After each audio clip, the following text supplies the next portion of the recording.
Yeah, I think the back door propped open, but. He's on right now, actually. Is it?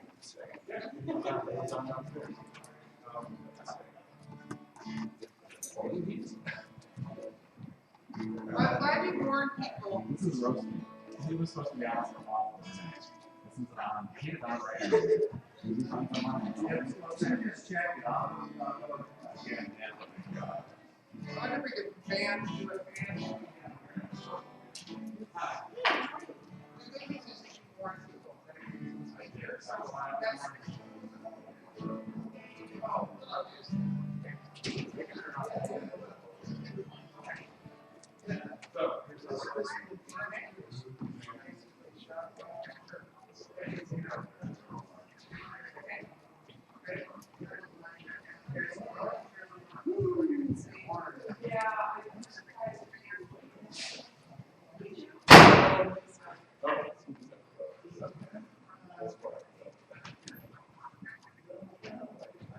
All right, you want to be out front?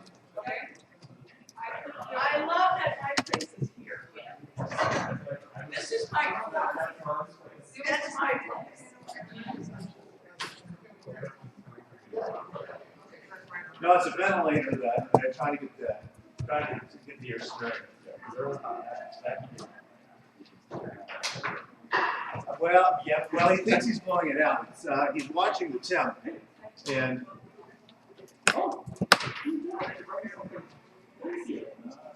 David, we need the floor chairs on the side to this meeting. yeah, I don't forget how the. I don't know how to-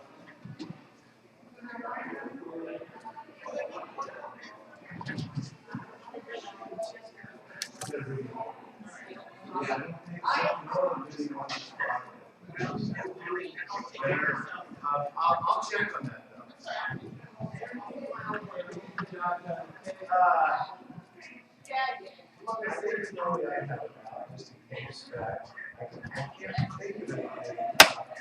Showing.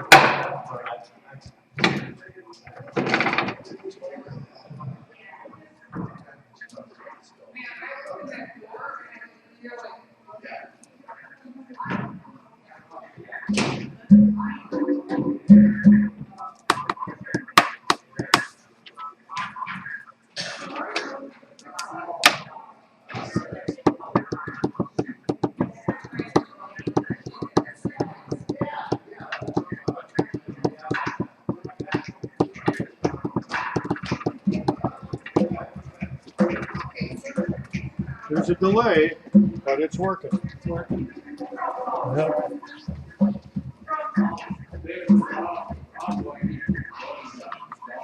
Tim is in there messing with it now. He thinks he's gonna get off. Why'd you turn that fucker?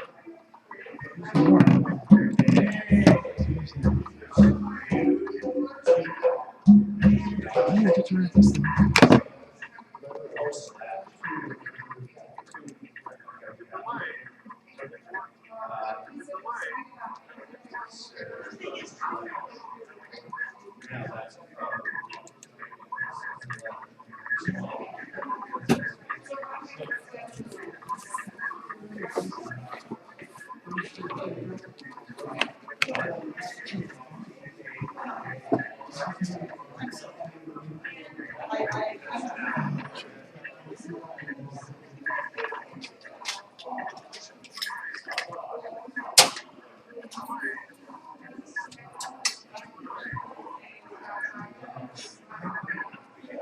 Hey.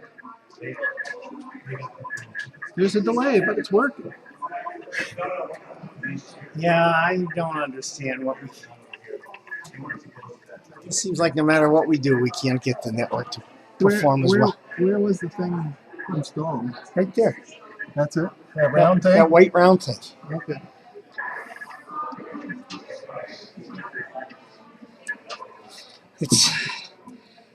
That's the signal. It's huge. And it's office? Well, it's broadcasting on both of them simultaneously. So theoretically, they're both at minus 45, minus 50 dBm. Well, I'm curious. Just if my computer picks But when I tried to go to the internet, oh, now it's connected. Now it's connected right away. Yeah, I don't know. Did you do something then? So I think it was down for a while. Even though the signal was up, I think the Comcast internet connection was down. Oh, that could be. So I see Office, and I'm trying to connect to it right now. yeah, you should be able to.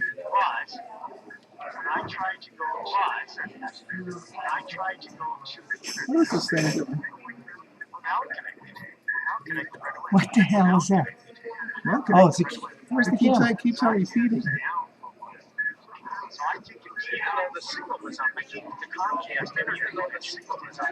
That's That's like 10 seconds ago or 30 seconds ago. right. And it keeps on repeating. Oh, that's nice. Okay, that's off. Okay. Please don't broadcast that. Yeah. I wonder if George knows it's doing this. Are these two different cameras? No, that's the same. Happy Ordination Day, friends. Happy Ordination Day Hey, to Bill. you. So, okay, that's awesome. Okay, so, for some reason, it won't connect.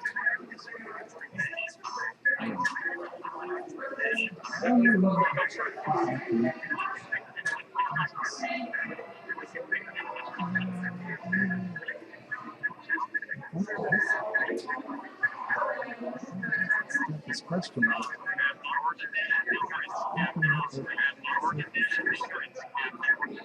Does it have the right password for them? Well, it didn't ask me for a password. I don't know what that means. Somewhere it should ask you for a password. Click on advanced. Okay.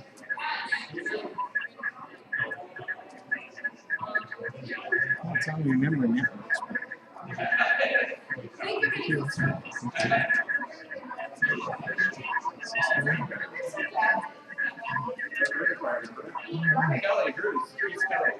I better, before I do this, I better finish setting up the microphones.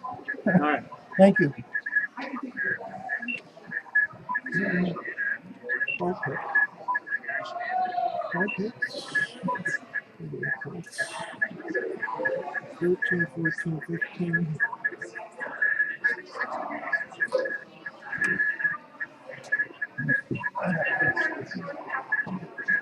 Anything I can help you with?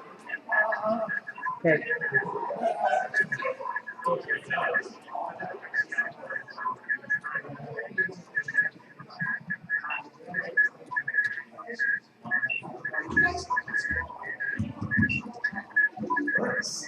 Asking.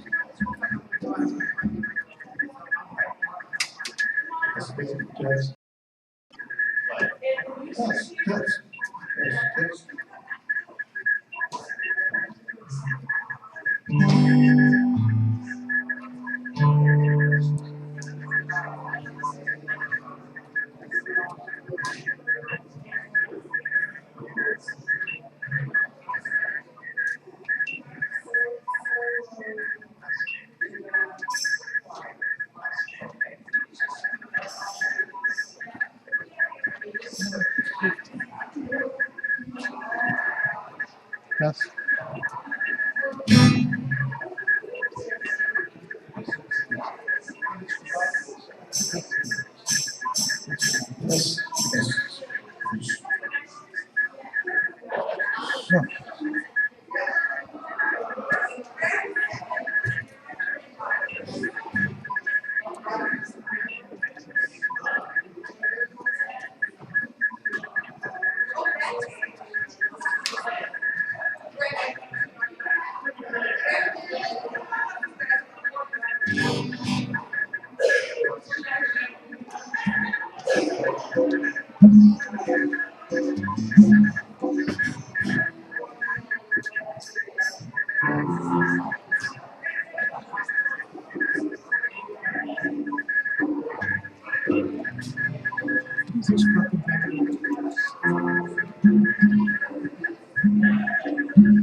And then he's doing. Oh, so project new.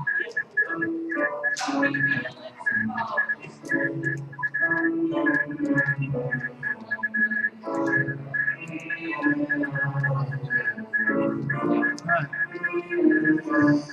Well, let's see.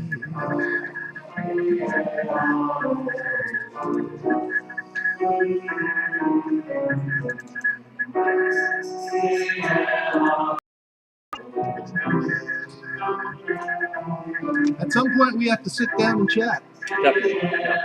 Yeah.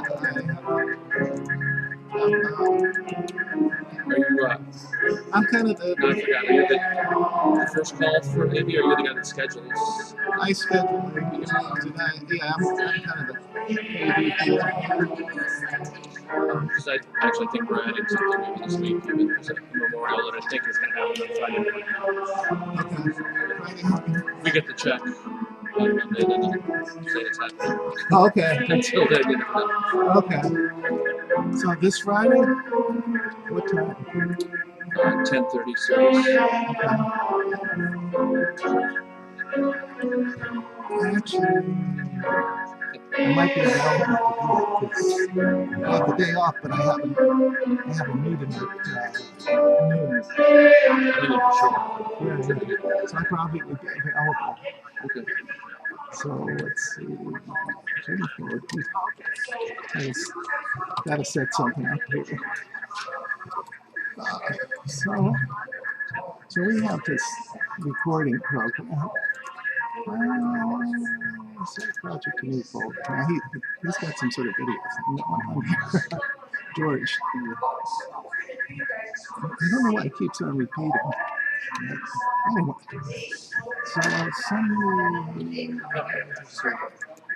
so I'm just.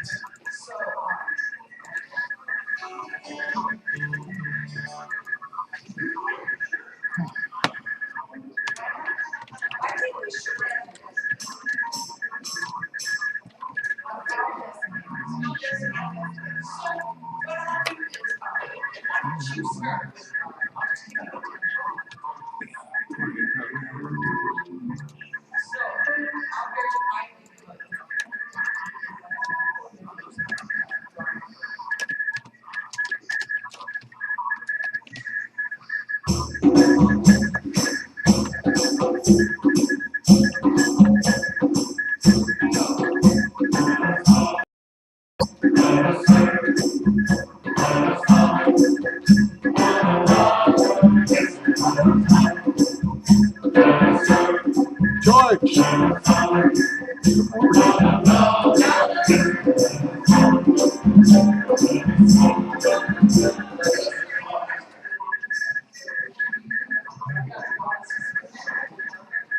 There's some weird thing going on with the sound here.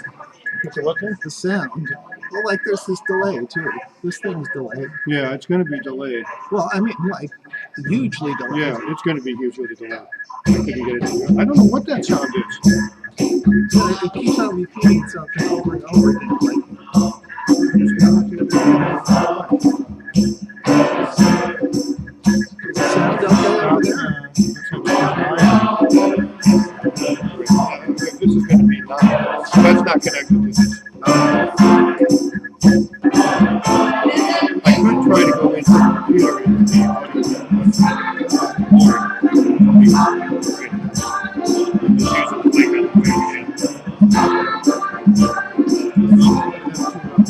try play on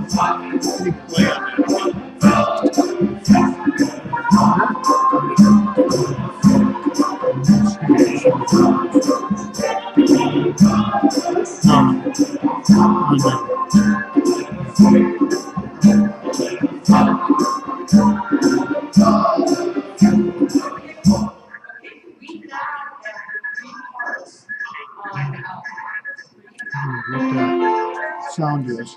Because like this has more of a delay. Yeah, they're gonna. This is pretty much live off the camera. This is through YouTube. What to do about the delay? It's gonna be what it is. Yeah. You can't. Oh, so you can't send it live to that. That is not connected to this.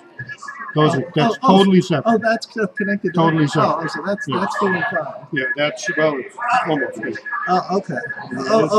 Okay. And I don't know why that is making that sound. What would be great is if I had a little cable I could get a feed up. So not working? What's happening? It says it's not available. All right. Should it have be on now? Getting a different, it's that same thing I gave you, that same URL, but then it has an ampersand, the one that I'm watching here.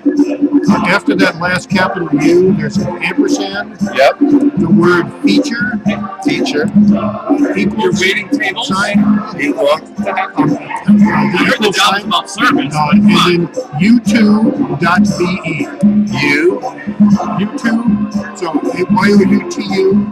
yutu.be, and then change the first U2 where the .be is.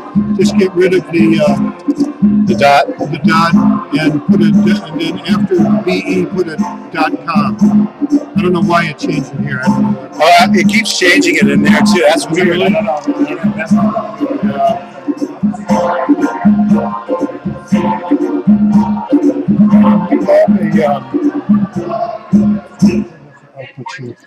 I'm almost done with that. Let me finish that up and I'll come back. Thanks for pointing that out.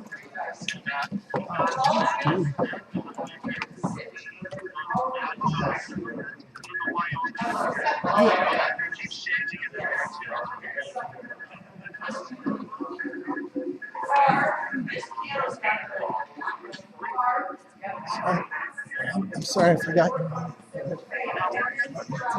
Yes.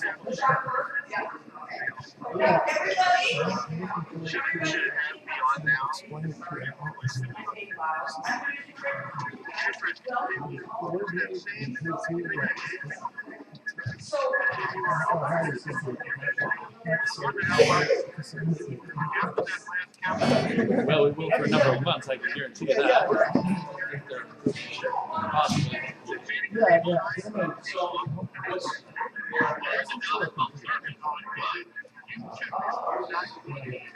So now you come in, so musicians, you set the mics, you set the stands, or they do that? Yeah, well, we have 5 people here, volunteers. 2 of us are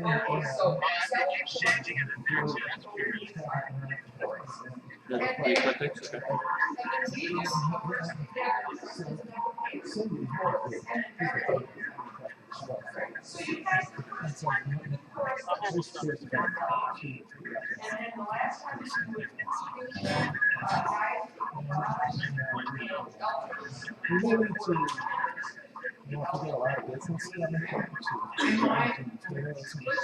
Hey, Bob, Yes, can I get this one live? yes, it is. It's live. Is it? Consider it done. Am I hot? Yeah, You you are hot. Yeah. So, yeah, we have the. So, yeah, we have a few guys here. We developed this over the last 7 or 8 years. That's great. Yeah. And mainly George and I installed most of this. Actually, Chris Bobser, who was Yeah. No, actually, I think he was not. oh yeah, Yeah, but he was. he designed this. He's an architect. So we do a lot of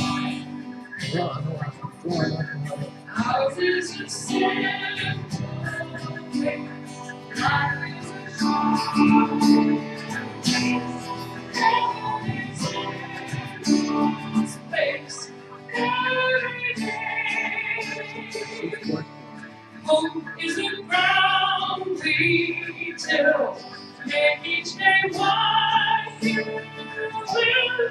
Make all our dreams fulfilled. Every day. Man's there and a couple reports. There is no No judgment drawing near. Trust that in it goes. Oh, okay. Every day. Cause life's not a golden race. It's about heart and faith and living a life full of grace every day. Life is a simple faith. Life is a short race. Heaven is in this place every day. Hope is the ground we turn. In each day, one of you will. Thankful for dreams fulfilled every day. Trust doesn't get Output. Get different audio on this because I can't tell how good the audio is. Nice. every day.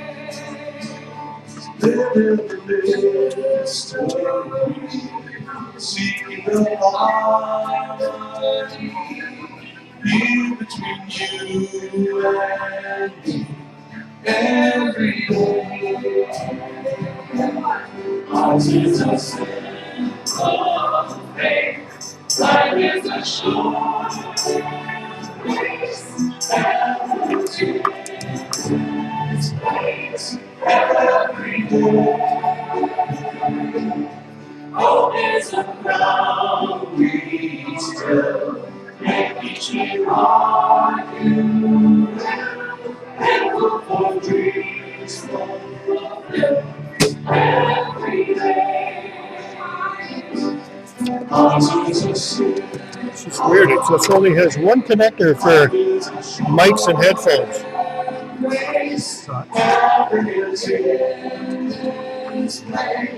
Every day.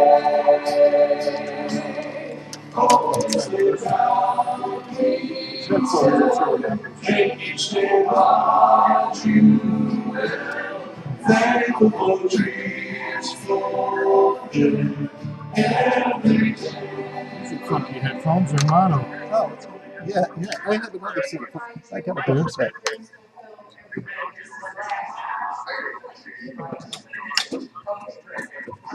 Oh, it's in the fish. It's got a quarter-inch, so probably a little 1 inch head.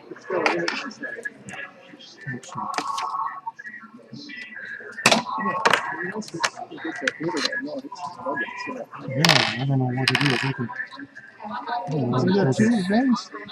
No, it's only got one, which leads me to believe I may not be able to get an input into it. You sure there's not one on the side? Yeah, you know, I'm not so sure. It's working now. Is it working? Yeah, it's kind of garbly, but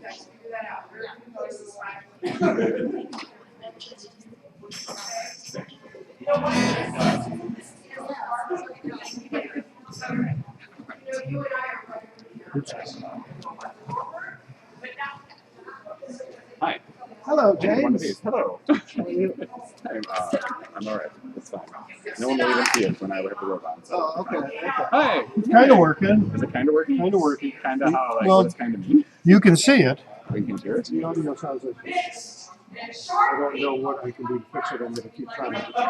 So it's a little garbage. It's going to be delayed from what you hear. Oh, no, really? Okay. Yeah, it'll be delayed by 10 to 12 seconds from what I count, even in my text. Okay. But it's, unless people are looking at the atomic clock and this and comparing, they won't know. Oh, it'll be, oh, I see. Well, it won't be delayed off the visual.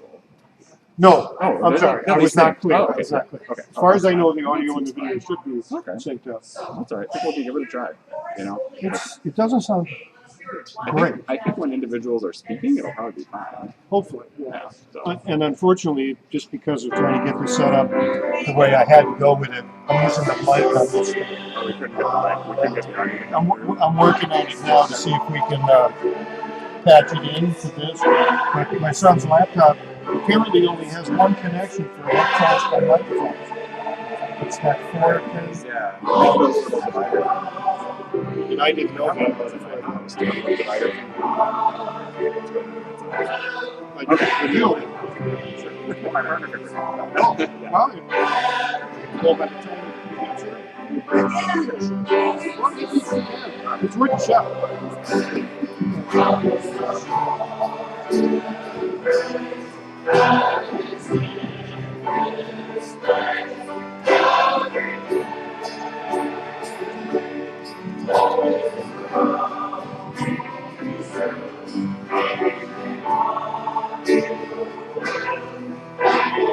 You got it? Oh, it's working?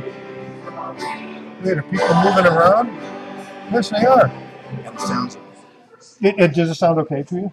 Okay, because it's a little garbled, but it's all right? I think so. I'll go in another. Yeah, I'm going to try if I can to get a feed off the board rather than the little microphone in this thing, but all right.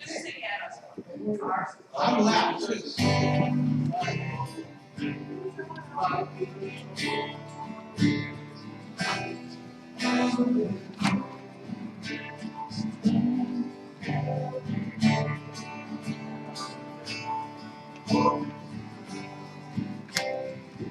Who's going to see if he has this further maybe bring an adapter.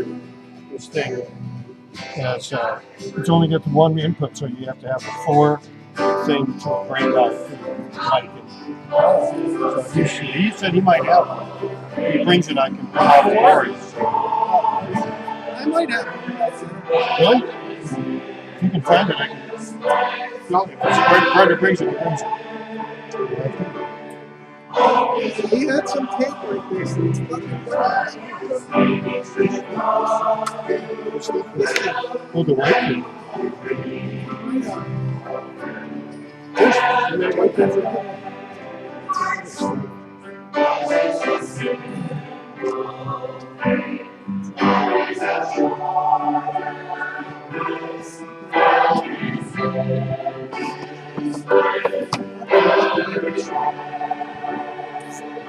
I'm going to see if there's some 1/4-inch program outs.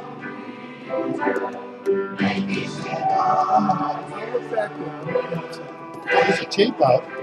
You know, the guy with the guitar. You guys know him? No,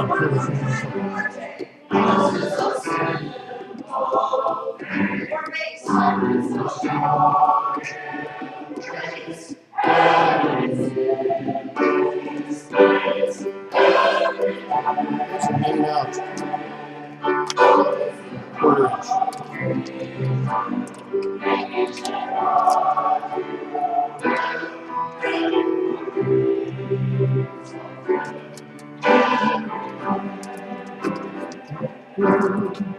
Oh yeah. All right, so this would be a microphone in. Could you please explain to me exactly Okay. Howdy. What's going on right there? I'm just thinking we could sit down and listen, get a preview of the music. Okay, that's not that. So Kelly sings at the beginning, and then I did not get a chance to call Ralph. Bob's. I was expecting him any second. If he comes back, he might have one. If he does, then I'll come find his story. Okay, I think I need to worry about that. Yeah, I can. I need to get a wireless mic too. Oh, okay. The wireless, the handheld wireless. No, a wearable. Okay. take 2. That might do the trick. Is that got 4 conductor on the one end? Yeah. That's true. Oh, that's okay. Oh, We didn't know we could see it. oh, on here. And Oh, then there's yeah. So I need this one at some point. Oh, you do? I do. Yeah. Lavalier. That's what's called here. You put them on a mic. You're gonna do that. I do. Okay. I think this is a. Well, let's try it. Oh no, we got another, didn't we? It's kind of, or yeah, clip on is fine. Clip on is I remember somebody talking about the other one. George, I was going to mention your old group's going to be here today. Really? Right there, yeah. That's, I saw him on the program. great. So, hi. yeah, yeah. So, yeah. I haven't seen him since we went out there. Right, we're out to see if he's as big as we remember him. He's a solid individual. Yeah, I like him. Oh, I think so, yeah. It's good to see somebody young that's achieved something that he really wants. Successful. He's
We just keep singing, okay? I think we're here too fast.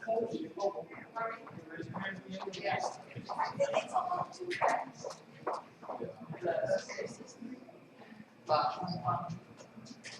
So. Okay, you guys, let's look at, now let us sing. Now let us.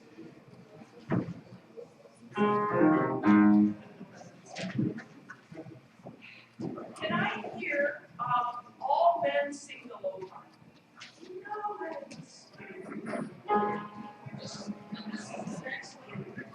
now let's sing. Sorry, very much again about this.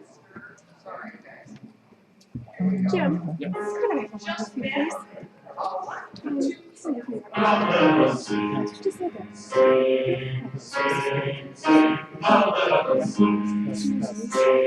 Just say that.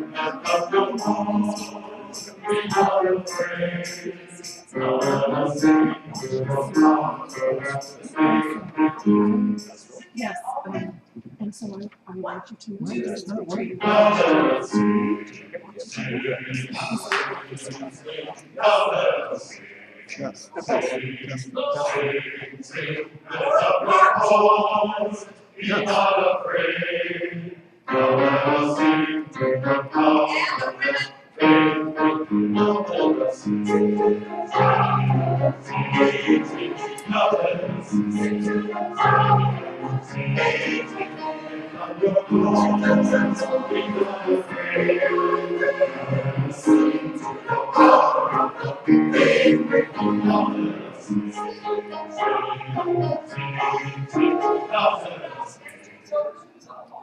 So, hope, love, joy. Test it, test it. Test. Test. Test. Test. Test. Test. Test. Test. Test. Test. Why the fuck is this thing here? You know what? I'm trying to figure out why this doesn't work. Test. I'm getting a signal. Test. Test. Test. Are you getting anything out of that? No, I'm not getting Hold on a anything. second. I wondered if plugging anything into the line inputs would take the names out. What's this? And then start. That's a noise. This is, I guess we can't have quarter-inch mains out as well as other ones. So I gotta find, I'm gonna try a tape output that shouldn't affect anything. Yeah, tape that. Men sing the bottom, women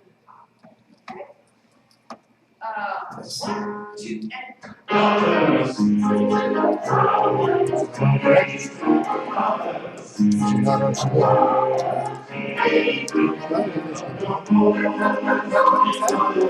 These are not RC, I thought they'd RCA, so I can't take it. RCA to what?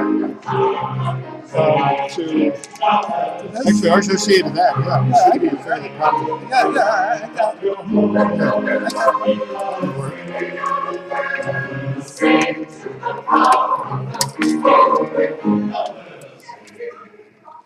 You are the man with the plan, I'll tell you what. Jim Foti, I asked Jim who's running sound.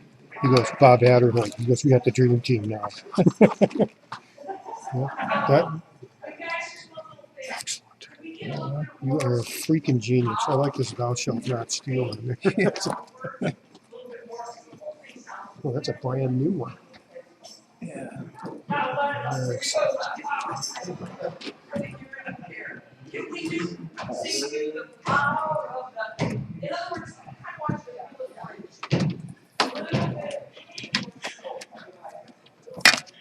And then all I need is that splitter thing, and I'll be in good shape. 1, 2, and go.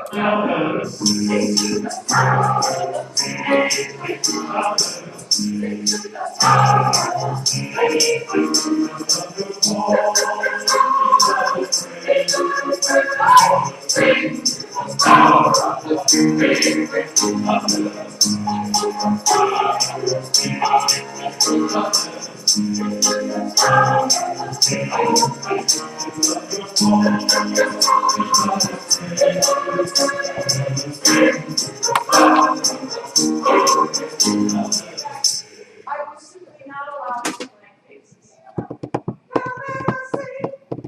Be not afraid, fortunately into the aisle. I mean, cheer! You're not just moving this. Can you give me attitude? Give me attitude and let's say it's happening.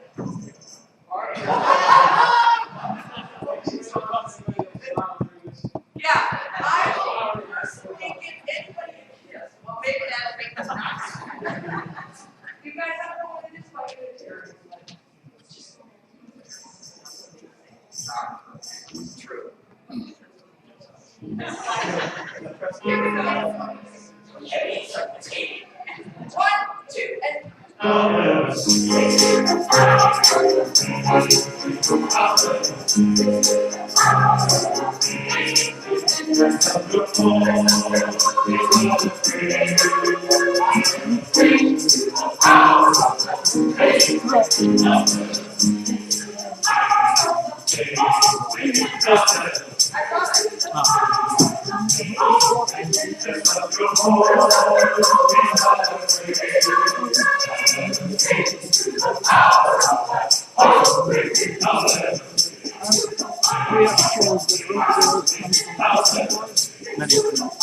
A couple people every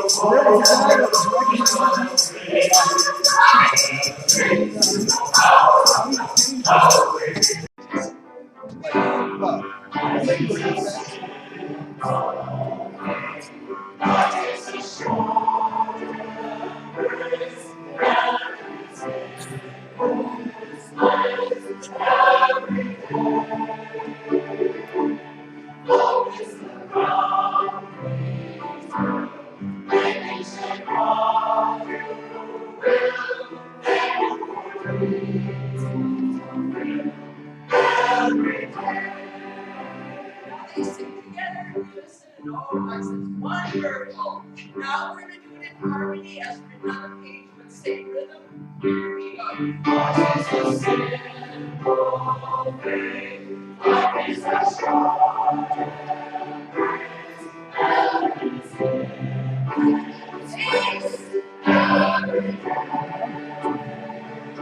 How are you? Trying to listen. Crap. Hold on. I'm in the middle of a problem here.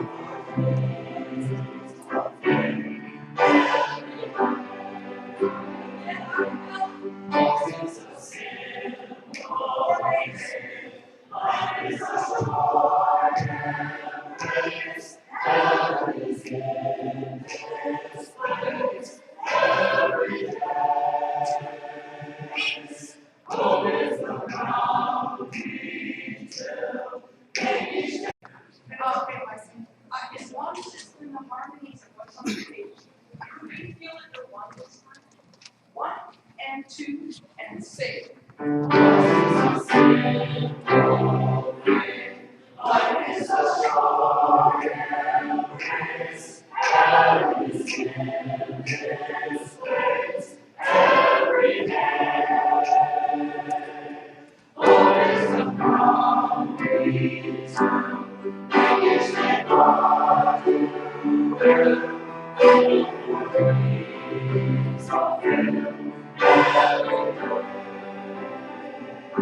we have to do that twice in parts, and then no retard on every day. Maybe the last. Do you guys all have programs? Let's just talk at 3 months. Thank you so much, everybody. I don't know. I think it looks really like a blood clot here, right? But, I just wish it could be more, you guys could go into really, really more. What do you think, you guys? There's not a lot of players. Don, we need you more involved. What? Don, you go more than players. But they can go around and sit. I think you guys. Right, but I mean, we won't want to go on further. I think as long as we kind of have a feeling of gathering around the piano, and that the sound is from everybody comes out.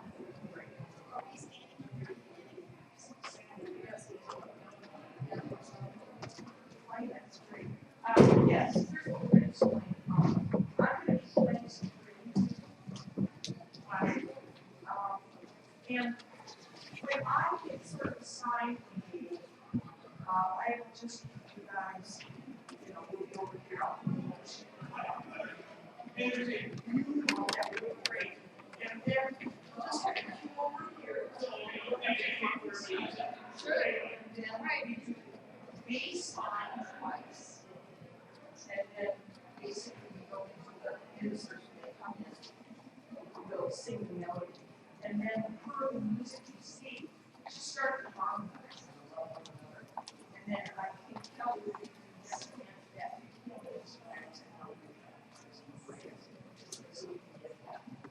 And then after that, we're just going to just make the way back down. And then we'll be a sermon and an offering. Influence people all the time.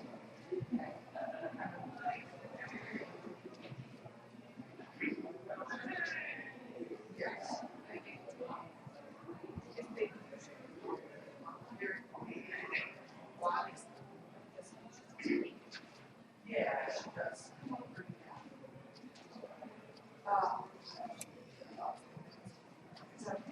And then you guys at the very end, you know what would be really nice? We'll do the hand fellowship. And then as I play up with that, I'm supposed to play it through. You guys come up with that. And then just stand up here. Benediction and go into the house. So you'll be up here with you guys. This is not a short story.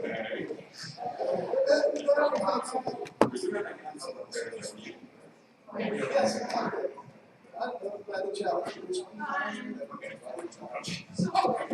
this is just me. So it's up and down. Take it out, put it in your pocket. Okay. Yeah, I will, yeah, I will. Like there, okay, so the time. Hi. What do you need? Oh, did you bring this one? And the other thing is that it's to be as strong as possible.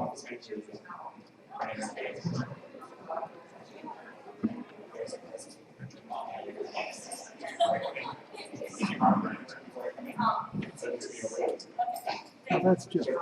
That's Joe Frozen. Yeah, once he's speaking and you can hear him and you can understand him and hear out of the PA. So the one thing we do have to be careful about, if we talk it all back here, it would be heard.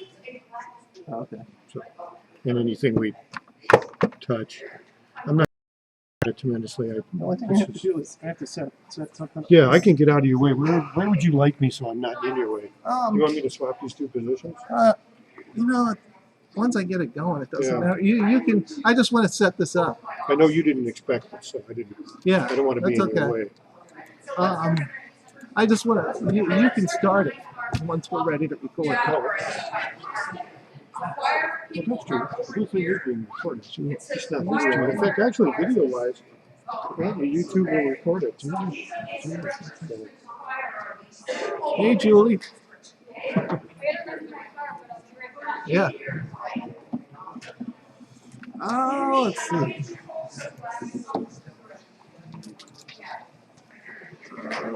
Let's see.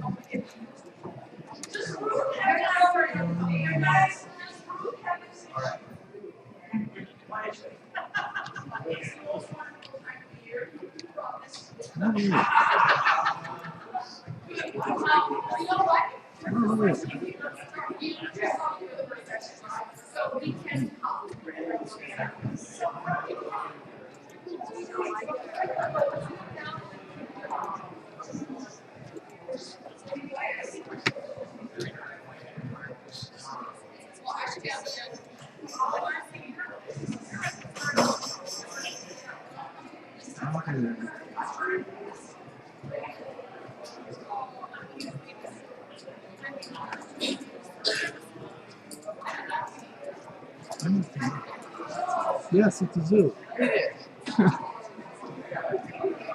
a freaking zoo. Hey, Jim, Foti. Do you have your lavalier?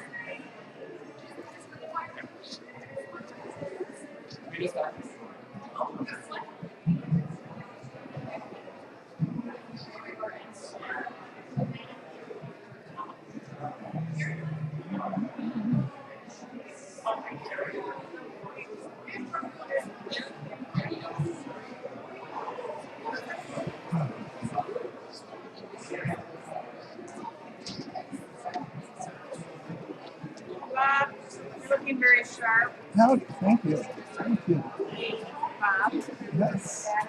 How are you, Melanie?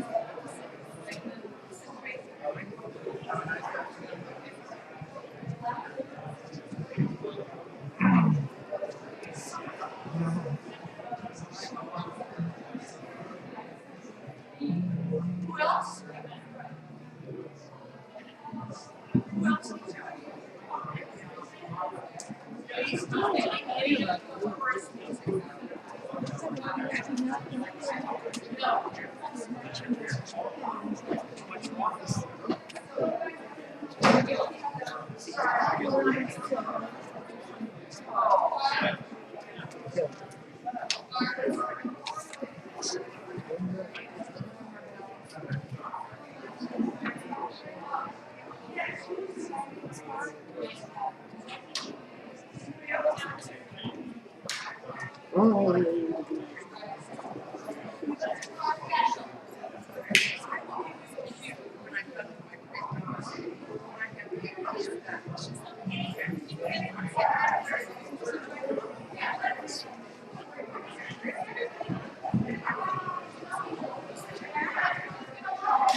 Hey, Bob.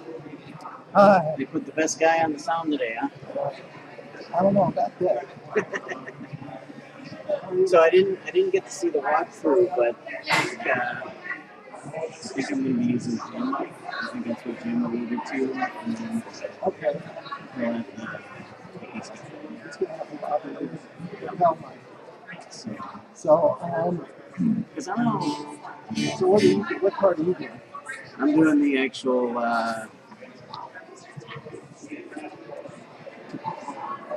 You're doing all that? Yeah, I guess you gotta sign up for it when you get to be chair of the board. Oh, okay. Okay. Yep, and that coordination, then I've got to get back up again and install them after that. Okay. Yeah, screw them into the socket. That's right. That's right. Light them up and then. Light them up. So, Okay. yeah, and I'll speak nice and loud. So you'll be holding this and the microphone? I think so. I've got my.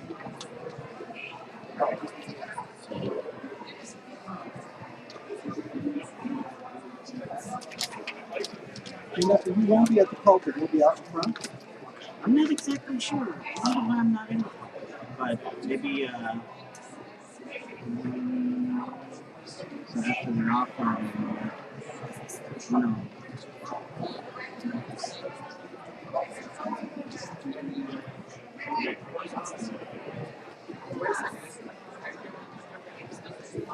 I guess it's and yeah, so I guess it stops here and then it starts here. I guess it's kind of like a book. Okay. All right.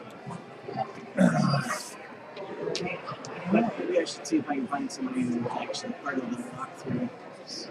Okay. Okay.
Show me up with you.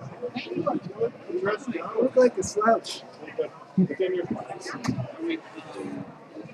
graph. Is it ready for yeah, is it glued out or yeah. I thought we just glued out.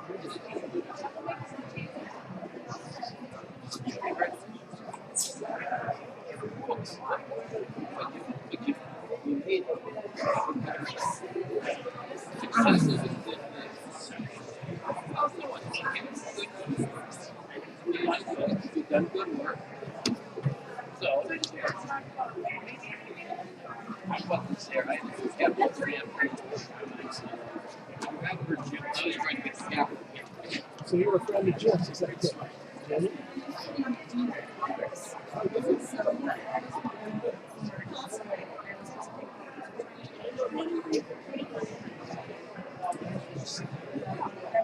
So you want to Yeah, the Browns, the Blues.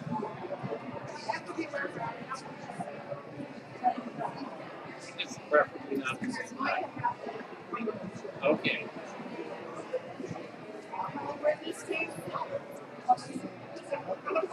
Sure. Uh-huh.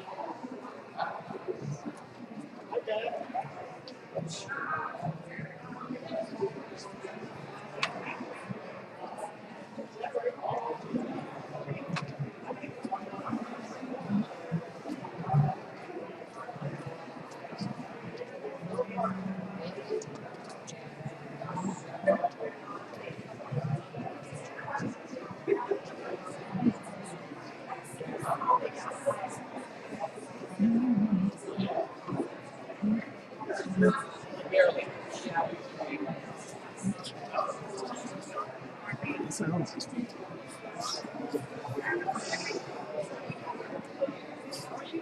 How are you?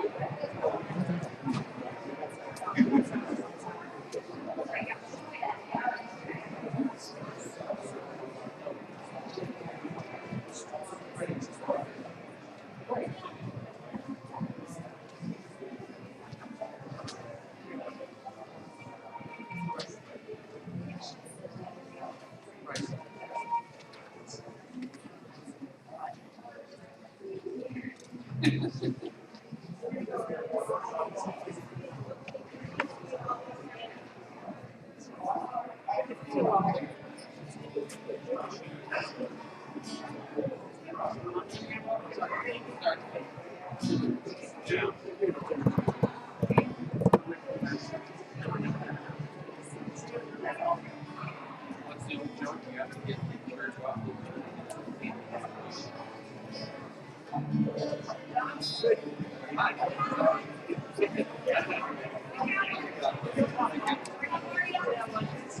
Good to see you.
So let's see. It's 10 to 2 o'clock. Nice. I'm surprised we haven't had it before. Yeah. Didn't we have like a really quick breakfast a long time ago? That's nice. I had this clock like everything else. It wasn't easy. It's not ideal because it's kind of it works. Well, we didn't ever do anything at 5 or 7. It seems that we could do. It's about 12 seconds away. That's late. I was wondering. Oh, you mean the time? Oh. So that's 151. Yeah, we're good. Good. You can hand me my laptop there.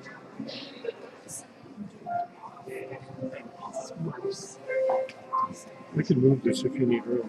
No, that's okay.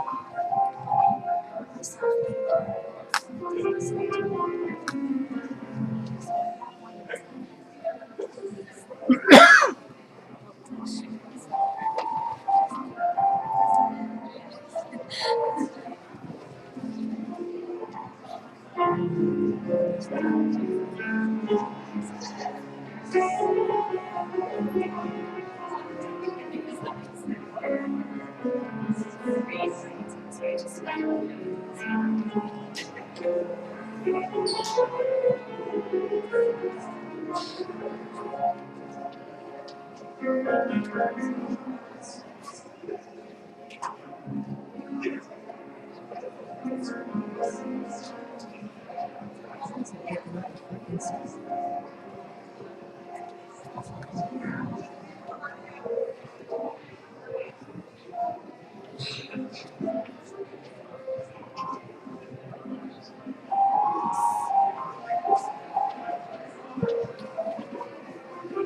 a little bit like that, but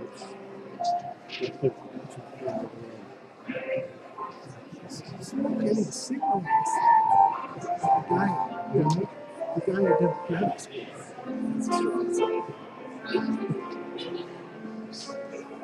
People are having problems with the Wi-Fi and can get into the internet. They can get the Wi-Fi fine. They couldn't get to the internet.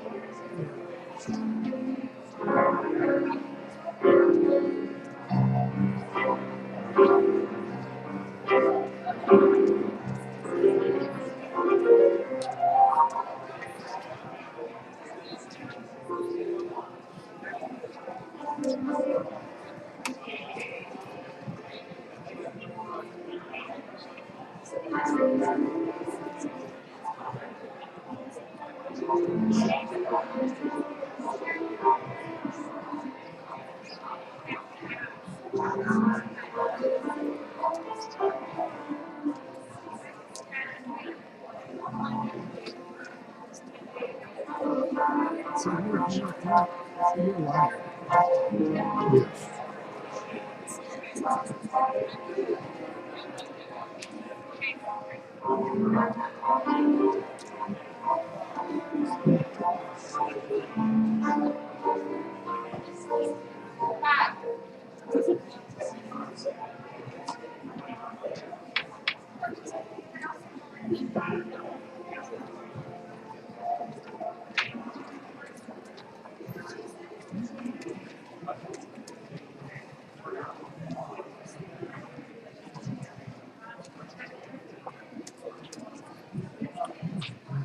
No, that's right.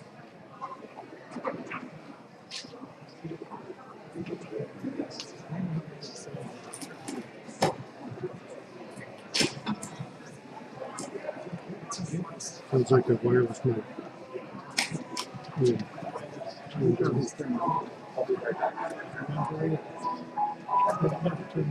Oh, so you turn it down. Yeah, you put it next to the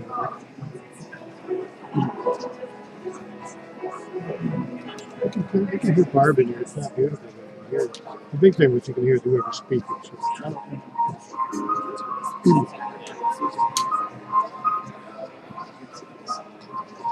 So.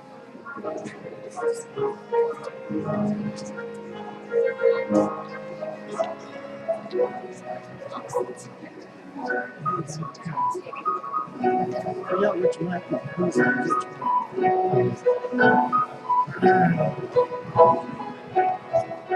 For the guitar or the singers? You want me to go up? Yeah, tell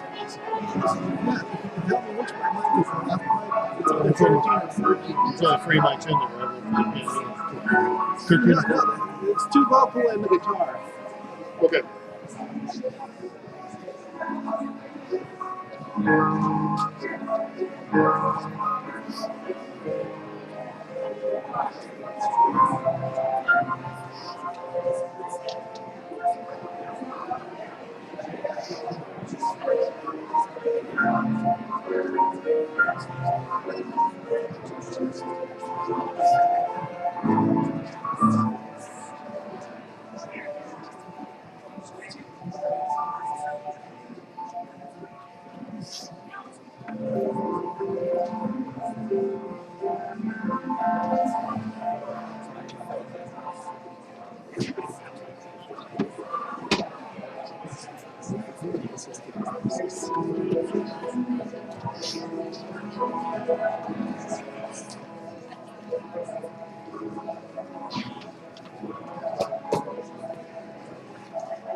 14 is to the left. Yeah, I think. Okay.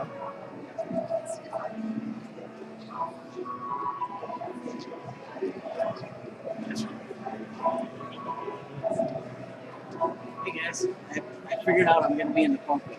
Oh, you are? So, just so you know. Okay. That is kind of good. I can have a little bit of defense. So. Where is the hand? In case we need it. Yeah, there's gonna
When the time comes, if you would mind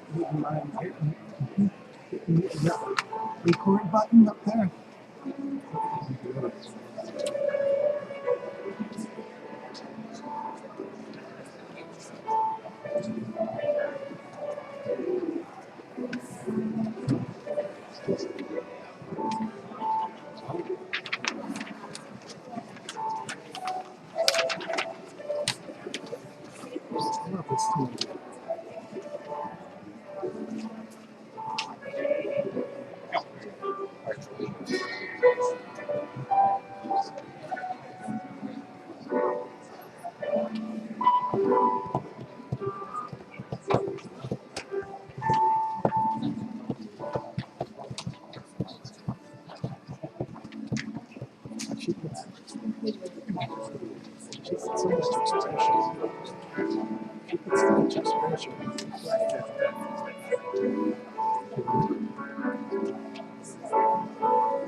It's just like a house.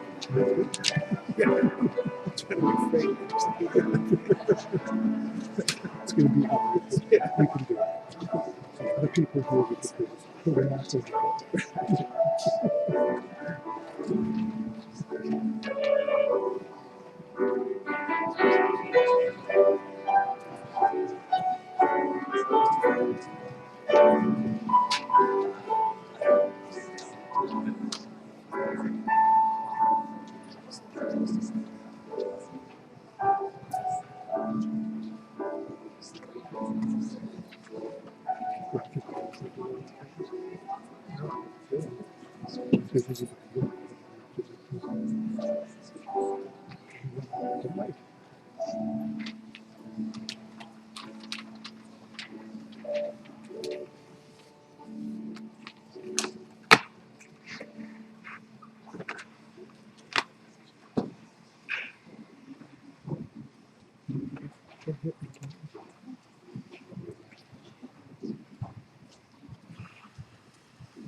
Welcome to First Unitarian Society of Minneapolis.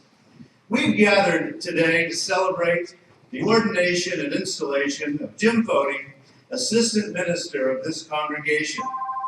We are affiliated with the Unitarian Universalist Association of Congregations, and we proudly carry on the living tradition of humanism, a way of life dedicated to freeing the mind and healing the planet.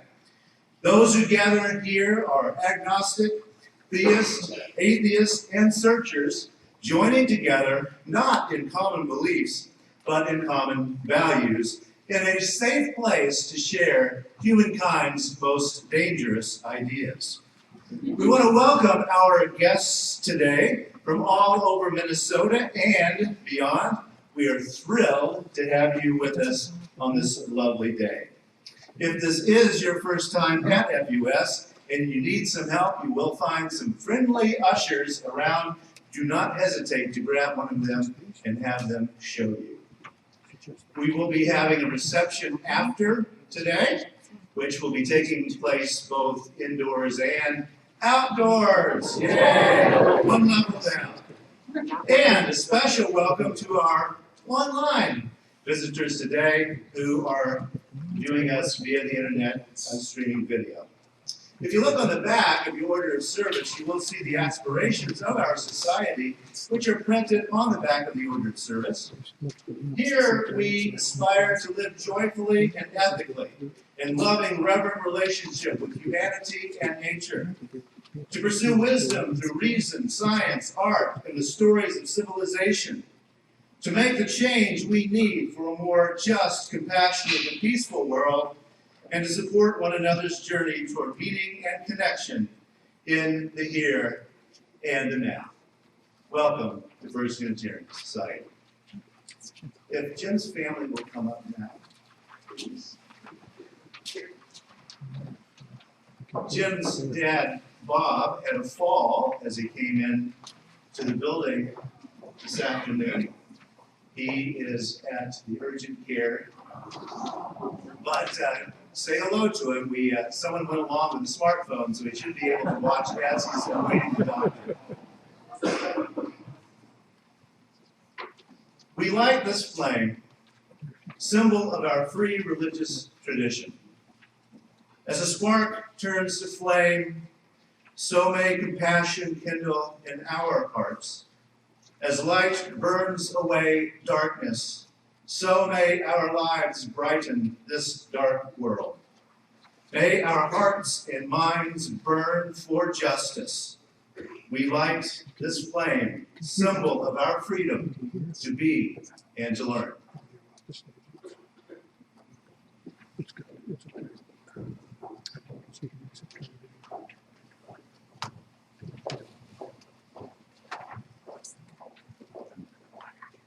This occasion represents the completion of 2 long processes of discernment and formation. It acknowledges the personal accomplishments of Jim and this congregation's commitment to be relevant, vital, and growing congregation. It would be a mistake to understand what we are doing today is simply affirming Jim's many gifts and honoring his decision to answer the deep call to the vocation of ministry. We do that with great enthusiasm. But we are also here to recognize the role of the Free Church Ordination is a covenantal act by which this particular congregation exercises the prerogative reserved for the individual congregation by the tradition of the Free Church. This festive celebration lies upon the weighty foundation of our commitment to freely affirm and confirm this covenantal relationship between a minister and a congregation. This ordination also signifies and symbolizes the deep and abiding respect and relationships between the Unitarian Universalist congregations here in the Twin Cities. We represent beautifully the large tent of theological perspective and belief intended by our religious ancestors. We are here because we are all guardians of the welcome implied by that large and open tent. Remember the sacred work of nurturing ministry in all of its forms. In our free faith and tradition, it is the sacred task of all people to nourish ministry in all its forms.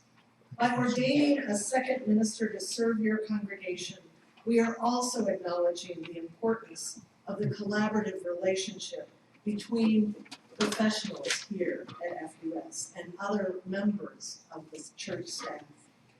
By ordaining Jim, you are communicating to your fellow Unitarian Universalists that you find Jim worthy of trust and respect. By this act, you affirm his leadership as a person of integrity and as a person whose advice can be relied upon with confidence. This act of ordination has not been taken lightly. It is a solemn and sacred act, and I call upon you to exercise the power and authority vested in you by our liberal faith to acknowledge and celebrate the ministry you have seen and have been nourished by.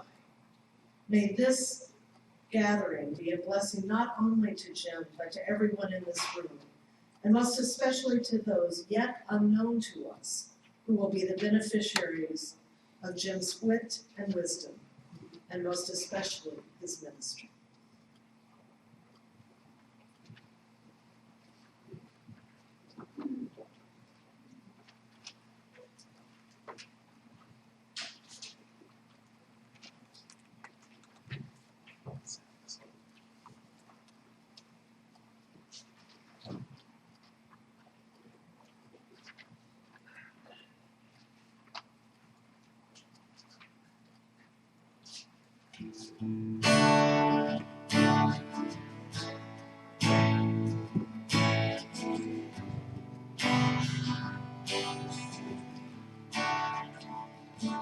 When I was a boy each week, and Sunday we would go to church and pay attention to the priest, as he would read the holy word and consecrate the holy bread. Everyone would kneel and bow. Today the only difference is everything is holy now. Everything is holy now.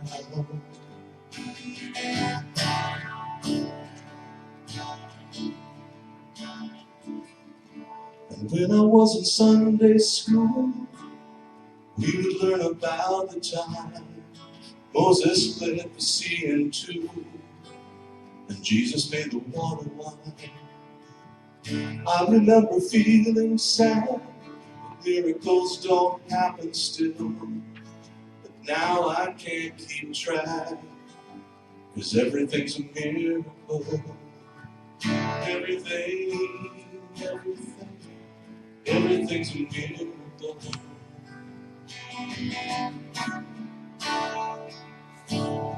And wine from water is not so small, but an even better magic trick is that anything is here at all.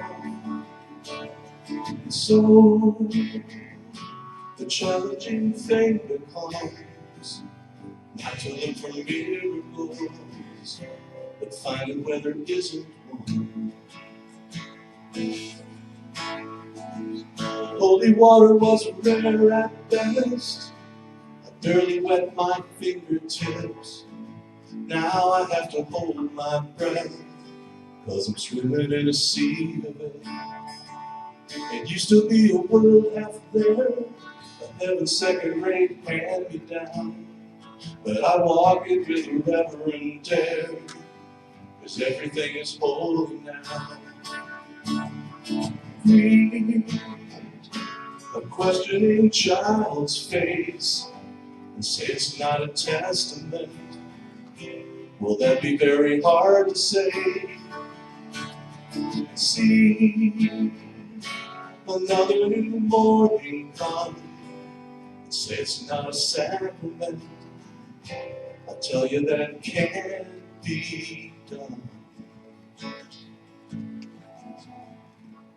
This morning outside I stood and saw a little red-winged bird shining like a burning bush, singing like a scripture verse. It made me want to bow my head. I remember in church that hour how things have changed since then. Everything is holy now. It used to be a world half there, heaven's second-rate hand-me-down. But I walk it with a reverent dare, 'cause everything is holy now.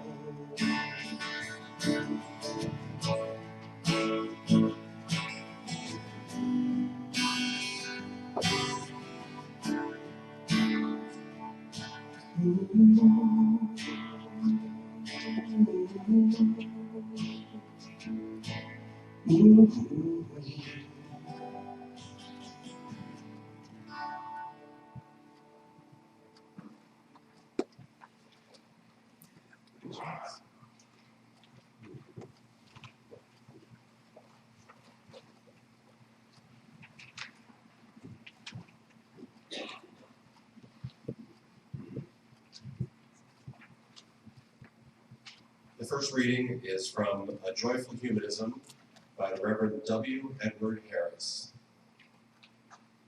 Dare I say it? I want a human humanism.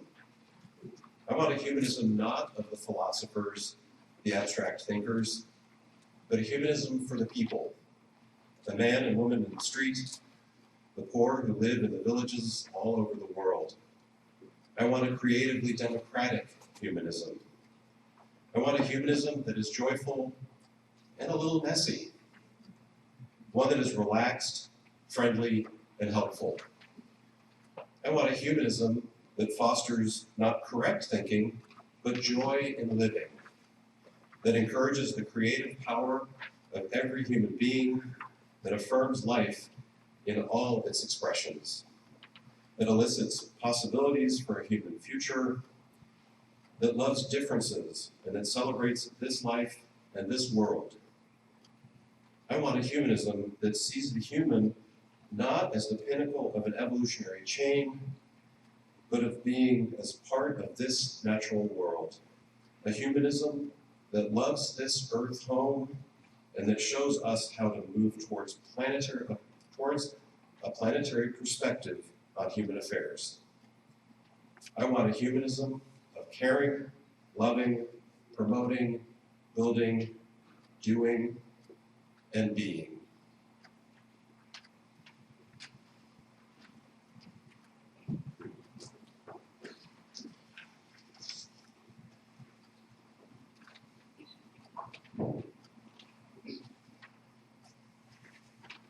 Richard Venus, meditation. What is it that we do? Really? I mean, who do we think we are? What do we do that makes us ministers? We read, meet, flush, talk, sing, aerobicize, fight, dance, mow the grass, find partners, eat lunch, pray, make love, think, play, ask questions, marry, bury, are puzzled, get up early, divorce. We write, take risks, get up late, paint, jog, beg, cajole, buy, spend, save. Who are we? Sometimes we are more than what we would be by ourselves. Sometimes we reach into our deepest selves and speak from the heart. Sometimes we hold a hand or stand beside. We cry with. We laugh with. We mourn with. We speak with. We listen with. We argue with. We wonder with. We are the hand-holders, the side-by-siders. We are the do-withers, the be-withers, the there-withers, the take-time-withers. This is what we are. This is what we do, really.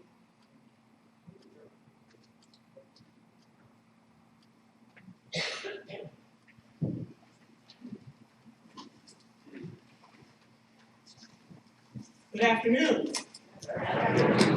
Good afternoon. It's a glorious day. It's the ordination day, as one very jolly fellow was saying up and down the streets a few minutes ago. I don't know if you heard him singing that ordination song. It first startled me, but then I started to realize just how happy a day it is. And congratulations to you, Jim. The old folks in my family had an expression that I would hear under special circumstances. I would hear this expression when the conversation had taken a turn to a subject matter that was not suitable for children to hear.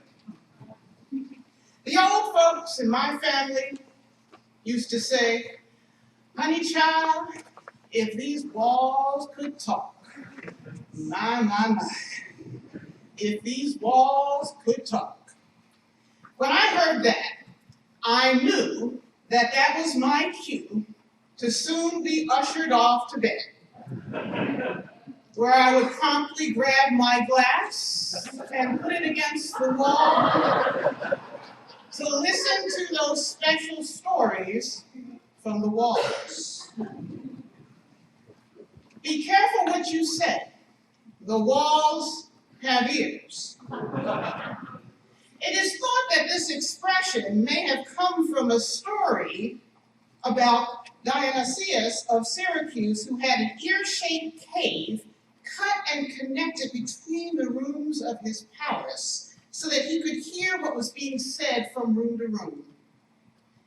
We have all been in situations and in spaces and in rooms where we wished the walls could talk, to reveal a family secret, to guide us and narrate a historic event, or to finally hear what our in-laws really think about us. Friends, as we sit here this afternoon, framed and contained by these walls, what would they tell us about this society if they could talk?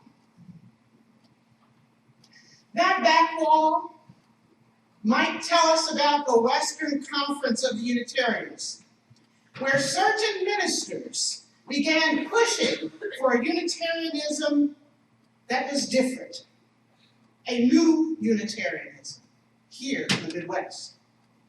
Born on that wall was freedom from the edicts of Boston and theism. On that side wall, we might be able to hear John Dietrich. We might hear him say, It is this humanist faith that will give volume and power to our Unitarian movement, and it is this faith that will conquer the world, if only we carry it to the world in such a form as to make men despise things as they are and passionately long for things as they should be. On that wall over there, we may hear the words of Reverend Curtis Reese, treasurer of the Western Unitarian Conference. You might hear him address the crowd in his eloquent tone and say, the trend in modern religious developments is away from transcendence, the authoritative, the dogmatic, and toward the human, the experimental, the tentative, away from the abnormal, the formal, the ritualistic, and toward the normal and informal, the usual, away from the extraordinary mystic expressions that exalted mood to otherworldliness and towards an ethical, social, and worldly religion. Conceived differently, conceived as one of man's concerns, and towards religion conceived as man's one concern. These walls, this edifice, this society is held together by these people, these events, and these stories. It is held together by the steel reality of material reason. It is held together by the concrete demands of individual freedom, making this society the inheritor of one of the most prestigious, most esteemed, most recognized cornerstones of humanist history in our movement. Yet, the weight of this gravitas has its challenges. I once lived in a historic building for a summer. And after a while, I took it for granted that I walked through doors that Betsy Ross had also walked through. You can get comfortable in an old historic house. David, as I look around the edges of this building, given the age of these walls, you probably have some repairs that are needed. You may have some deferred maintenance, and some walls may be in need of more than just a coat of paint. Some of these walls may need to be opened up and re-examined, and the windows may be upgraded and reinforced with new structural materials. Being historic brings awe, but it also brings a special need for reflective, steady stewardship. As Jim joins David to lead this assembly with you, these walls will absorb new stories as you continue to grow, repair, and contribute to a humanist movement that is informed but not bound by its history. In partnership with David and Jim, you will bring to life the mission statement on your website. How many of you can repeat that mission statement on your website? Show of hands, please. Got some work to do. It says, a heritage of forward-thinking humanism at home in the here and now. A heritage of forward-thinking humanism at home in the here and now. Now, this invites me to ask you some questions. What humanist heritage grounds your society's decisions and guides its moral compass in 2015? How has your forward thinking contributed to the growth of this society and our movement? Where and with whom do you spend your here and now time with? How will you make what you believe about human power, creativity, and potential known, relevant, and active? How do you share with one another your goodness while doing good for the common good? These questions are the challenges of humanism in the 21st century and the challenges for this society going forward. In order to meet this challenge, we may need some new glasses. You may need glasses that have 3 lenses instead of 2.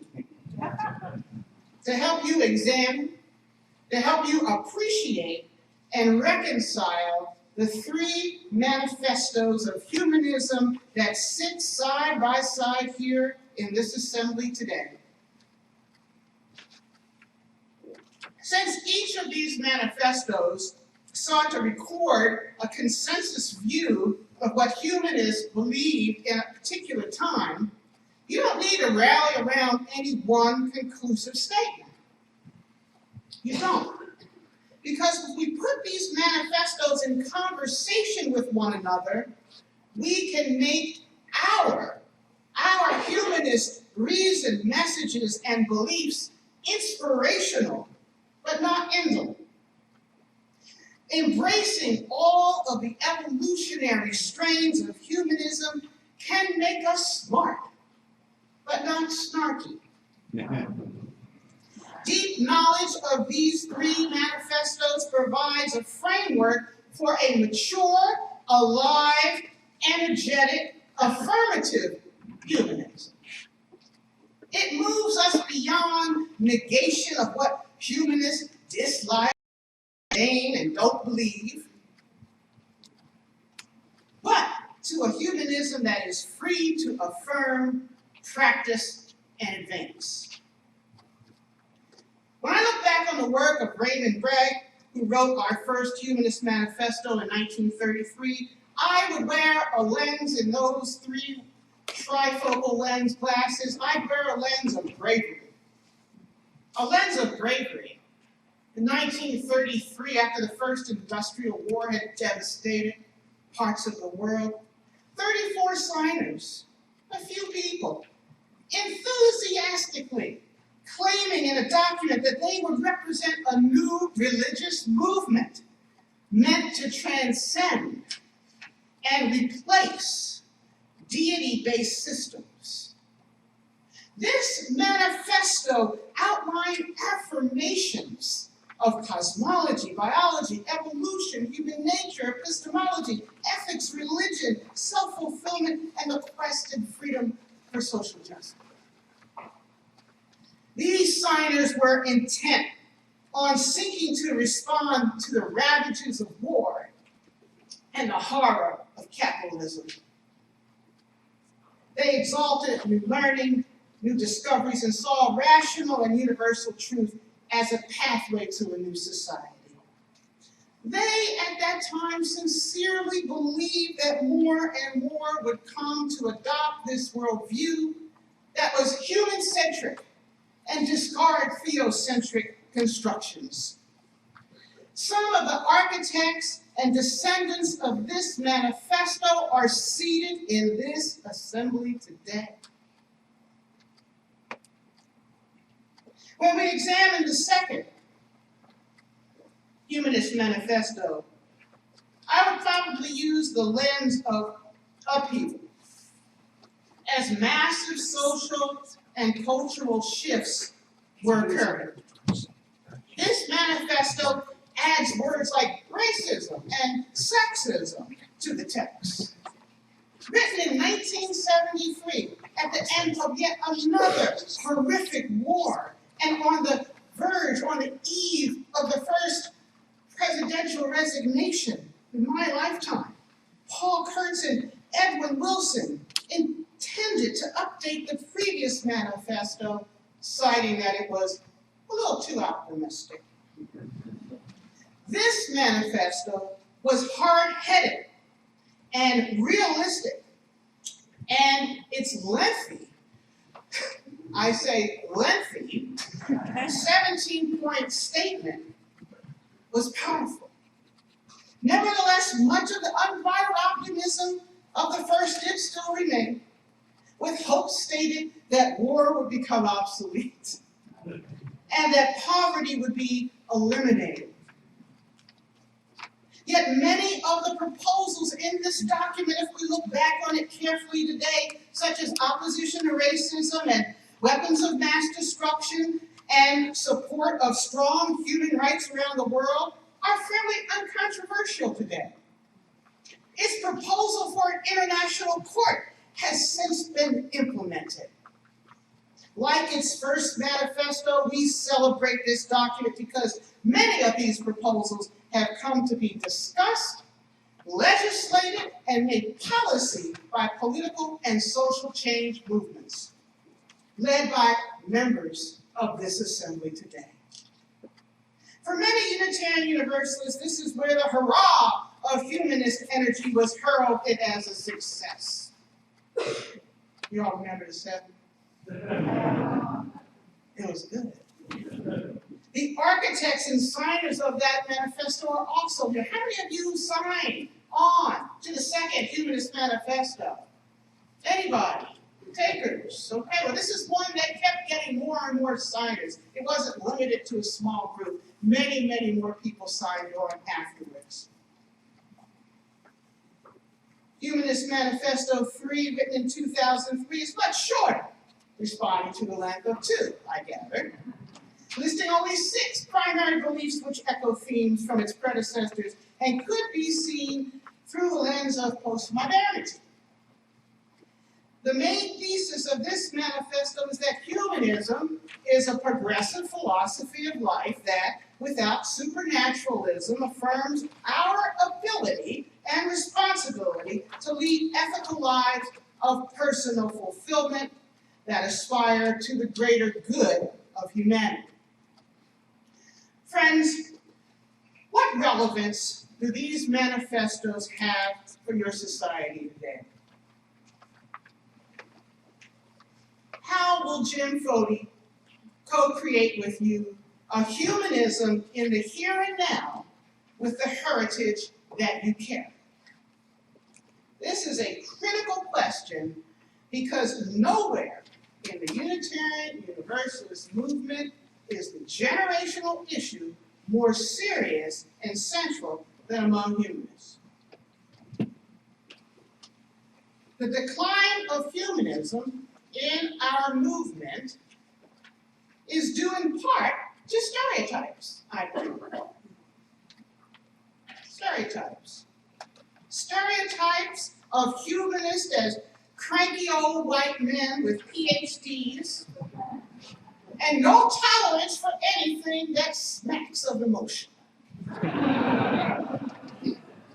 Stereotypes.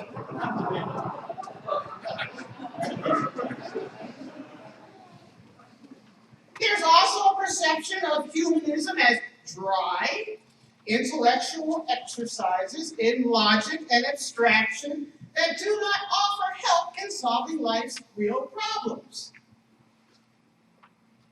More stereotypes. Ironically, some even say that humanism is most frequently criticized as not taking the realities of being human into consideration.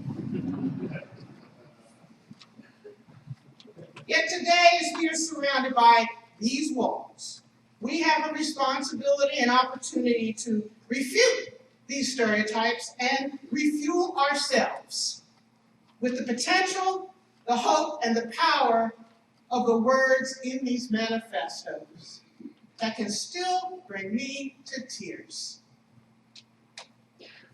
Many humanists and secular groups around the world are retooling their manifestos in India, in Africa, in Asia, in Europe. I am affiliated with Black non-believers, Black Atheists of America, and African Americans for Humanism. In our organizations, we too are putting our history in dialogue.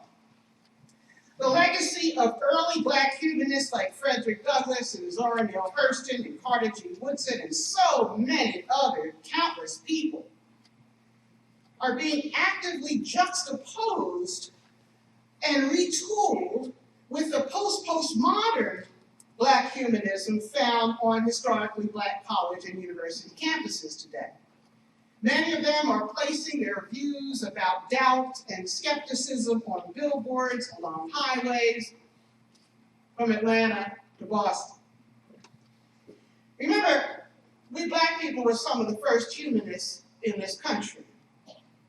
As we rejected, many of us rejected a religion that would condone our bondage and discount our humanity. Our humanist movements, like others, could be on the verge of considerable growth as evidenced by the increase in secularism in all communities. And the newest, most powerful, most inspirational humanist movement we have going on in this country today is called Black Lives Matter.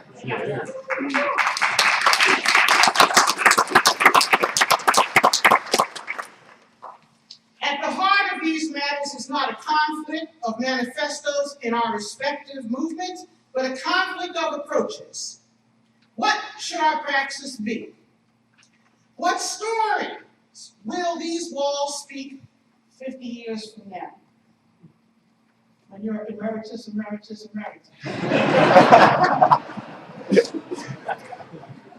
Stay on the script, Okay.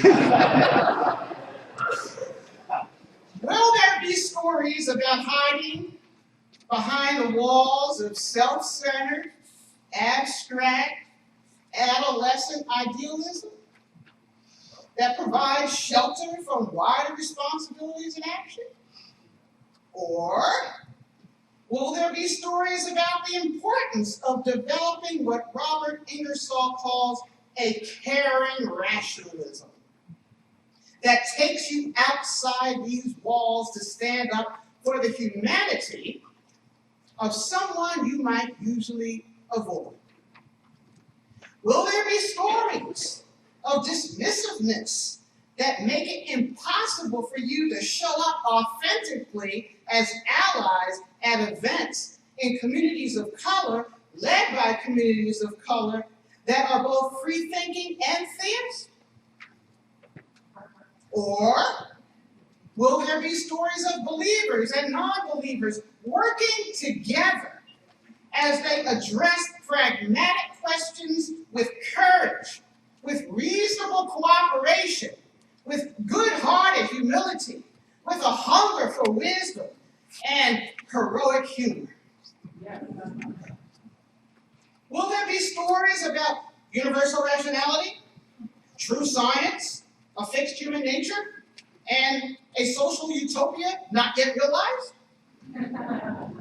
Or will the postmodern condition finally be unavoidable for humanists that will make us cognizant of multiple contextual interlocking struggles that cannot be understood without one another? Friends, humanists will always want to argue naturalism against theism, evidence against faith, rationality against superstition, the individual against the herd. But to find allies for the real fight, let's see where our presumed opponents stand on practical issues. When and if we reach agreement about ends and means, these differences can safely remain unresolved. Safely remain unresolved. This humanistic project will continue on in many different guises and under as many different names as our tolerance for ideological diversity will permit. I know Jim is ready to get to work to start creating new stories. He's a storyteller. a story maker. Are you ready to join him? Will you join Jim in building a humanism that is about real people, not abstractions? Yes. Will you join Jim in creating a humanism with multiple and expansive narratives that encourage the creative power of every human being? Will you join Jim in building a humanism that champions differences with joy and passion? Yes. Okay, all we got to do now is drop the mic and say, and get to work.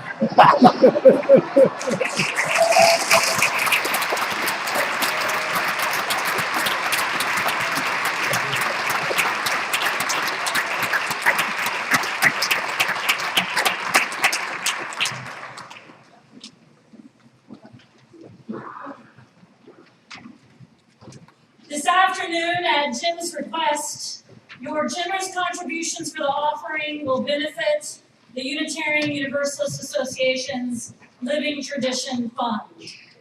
The Living Tradition Fund was established in 1988 to provide scholarship aid for ministers in training, emergency relief when family crises require it, and life-enhancing assistance for elderly ministers in retirement.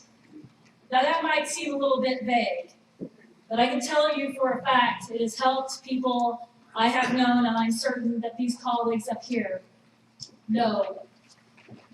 Very recently, 2 elderly retired ministers were on the verge of foreclosure, and it was the Living Tradition Fund that came to their aid, and countless students having help with debt reduction grants from this fund. So here's the thing. We Unitarian Universalists have a tendency of being pretty generous people, but not always to Unitarian Universalism. We like giving our money to enterprises and all kinds of causes, and it's a historical trend. Back in 1877, the Reverend A.A. Livermore, who served as the corresponding secretary of the Western Conference, gave his report to the assembled representatives, bemoaning the lack of funds for the projects that they dreamed of. He said of that year's poor funding, "We have done, we shall do. It is a habit which Unitarians cannot easily be broken of, and probably never will be. They are so generous-hearted and open-handed and unsuspicious that they will go right out from this meeting. You will probably, dear brethren and sisters, and give to the first Methodist who comes along and wants to lift up and build a church, or a Baptist who is working on getting up a parsonage, or to eke out just those $50 left for the Presbyterians down in Akron for their India mission. It is born in the blood and bred in the bone of Unitarians to be thus helpful to everybody, and let their own poor doings of faith starve to death, rather than want to come to the tabernacle of the orthodoxy. So when this chance comes to you," he wrote long ago and said to that audience, "no matter what you give in other directions, be sure to put in liberally into the treasury of the Western Conference of Unitarians." So here's what I hope that you'll do so the afternoon, and the choir is hoping so too. So here's what I hope. I want us to change history. I want us to be generous, but not generous in any random way, generous to Unitarian Universalism and ministry. My hope is that each and every one of you will be more generous than you had planned. If you're going to put in 20, I ask that you make it 40. Better yet, if there's 100 sneaking around in that wallet, let it fall into the plate or the basket that comes by. And if you're going to write a check for $50, I say, make it 150. Ministry and those who take on the call is about all of us. What a splendid day to honor Jim and his ministry here in Minneapolis. Checks should be made out to the First Unitarian Society of Minneapolis, and write Living Tradition Fund in the memo line. And better yet, if you're short on cash, I hear in the gallery kiosk, there are credit card machines. We can do it. We can do it. We can change history this afternoon.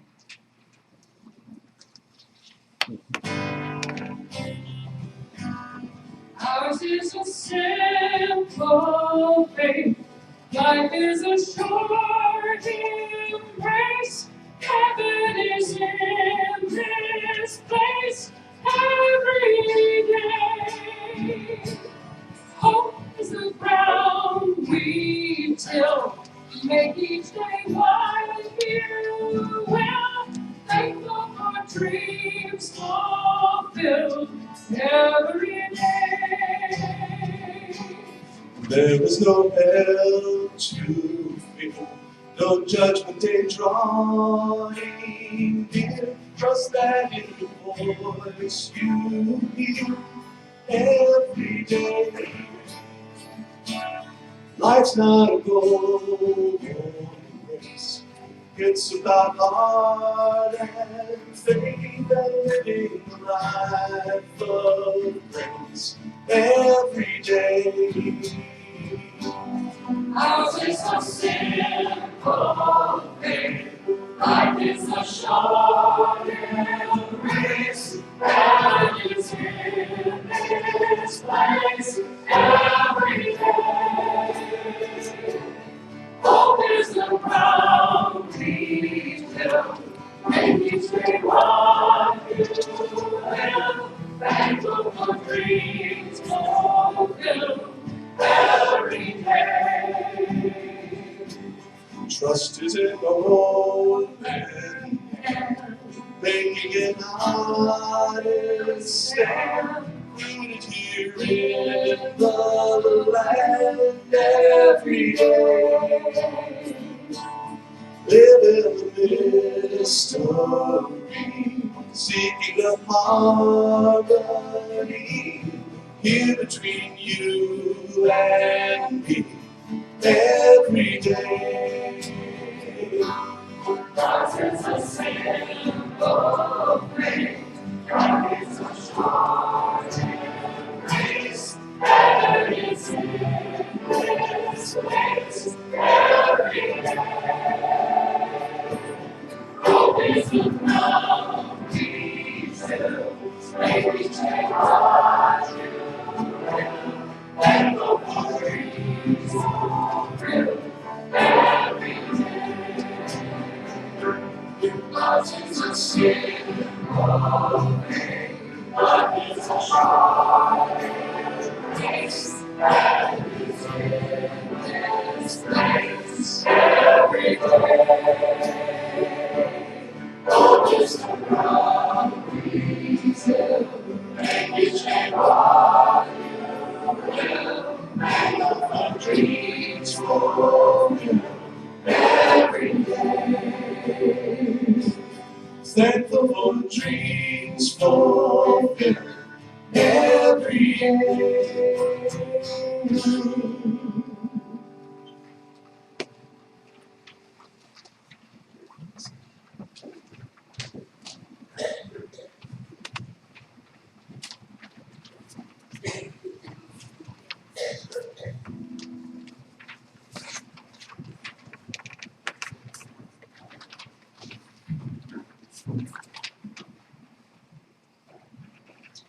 In the living tradition of Unitarian Universalism, the authority to ordain lies with the people of each individual congregation. It is therefore a meaningful and joyous occasion when a congregation comes together, as we have, to recognize one who has answered the call to ministry. Having received the recommendation of the Ministerial Fellowship Committee of the Unitarian Universalist Association, today we affirm our commitment to Jim's ministry. Jim, will you please come forward?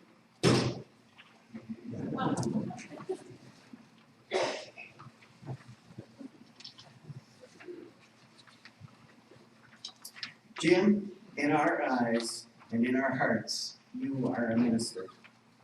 In your time here, we have seen your gifts and talents, compassion, joy, and thoughtfulness contributing to the society, to Unitarian Universalism, and to the larger community.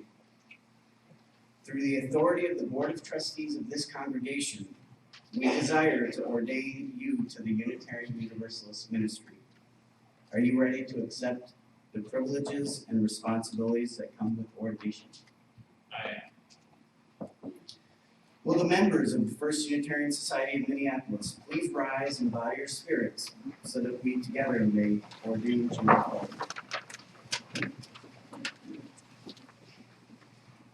We, the members of the First Unitarian Society of Minneapolis, hereby ordain you, Jim Foti, to the Unitarian Universalist ministry.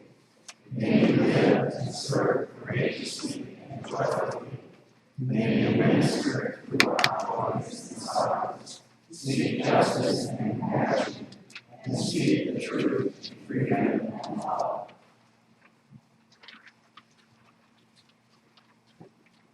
With humility, gratitude, and tremendous joy, I accept and wholeheartedly embrace the ministry to which you ordained me. I pledge to serve our ministry and the greater good to the best of my ability, with courage, generosity, compassion, and gratitude. Will all who wish to add their love and encouragement please rise in body or spirit and join in an affirmation of this ordination? Jim, with joy and pride, we affirm your ordination, and we offer our continued love and support. May you carry our blessings with you always. It is my honor and privilege to introduce the Reverend Jim Foti.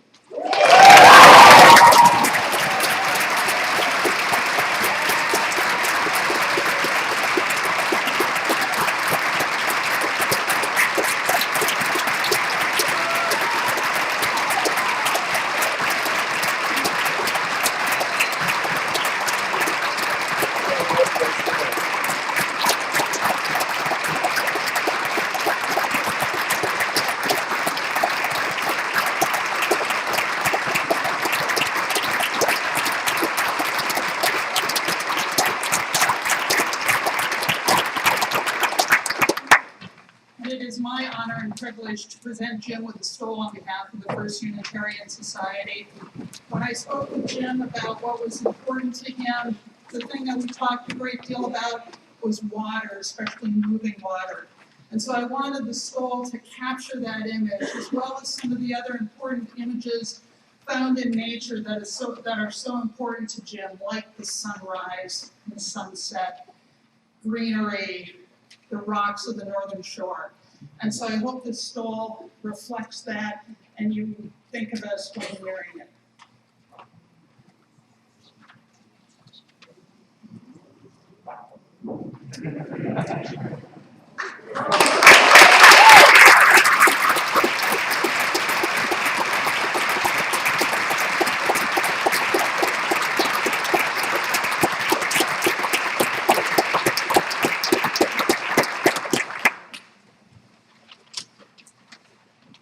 Friends, what we've said with words we now enact with our whole selves, as Justin and I lead us all in the ritual we call in our tradition the laying on of hands. Ministry begins with the consent of our hearts and minds, yet takes shape through the work of our hands. So Reverend Jim Foti, you have come forward and you stand before us, and please do take a moment to notice, to look around at all these glad and willing hearts, these people you know and love. We now invite the Reverend David Breeden, minister of this congregation, to come forward and place his hands on you, Jim. Jim, you are accompanied in your ministry by so many loving colleagues. Will all clergy present come forward and bless Jim with your touch? Some behind, some around.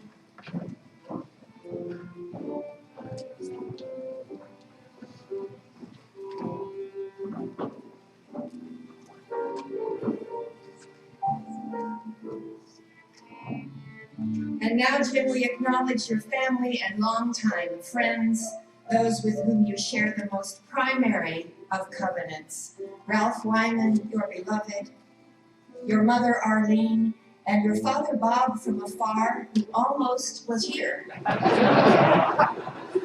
Arlene, maybe Bob can borrow one of your two hands for this. We invite Aunt Judy, Uncle Alan, Ralph's brother Thane, and Nicole, and Pat and Ron, and also your friends, Jim, the ones with whom you've shared so much, family and friends. Please rise in body or spirit and place hands on Jim or on someone nearby. And at this time, remember other loved ones who are far away, but with you in spirit, Jim, and also those who are gone from us, yet are held in precious memory, those who are in you. We include them all.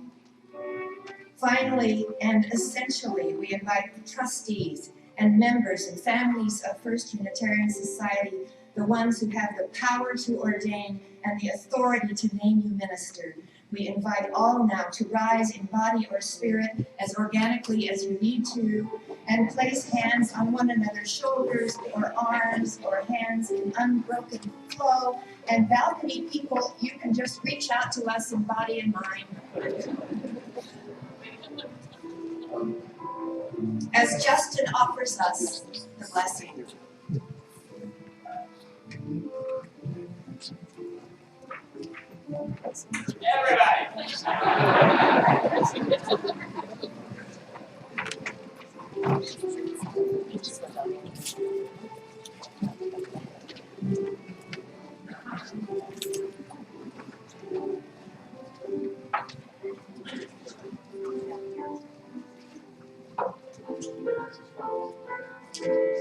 As we form this community, this unbroken chain, I invite you to close your eyes for a moment, to feel yourself a part of this circle, this moment.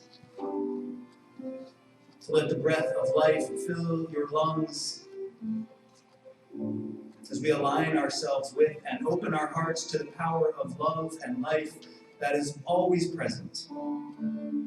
That is present right now in the beating of our hearts, that is present in the hearts of those who came before us, that was present and will be present in the hearts of those who will follow us. We give thanks for the breath of life in this day, for the beauty of this hour, and for every step, every trial, every doubt, every joyful yes along the path that has brought us here to witness this moment, to remember the work we are called to do. As we gather here today, as a body of finite people, we reach for the infinite, for that source beyond naming which made the stars and the stardust, the source which animates all life, the stories which animate all life. We reach for that source, for the infinite, with hearts full, minds clear, and spirits strong. We reach for that source and we call down a timeless and eternal blessing on you, Jim. We call down a blessing upon you. We name you minister, and in naming you minister, we set in motion the great cycle, the circle of giving and receiving. As you receive from us and give back to us the power and the presence to love and serve. As you receive from us and give back to us the power to do and be the world we want to see. Jim, may you be blessed and be a blessing in your ministry. Amen. And may we all flow back to our seats, carrying that blessing with us.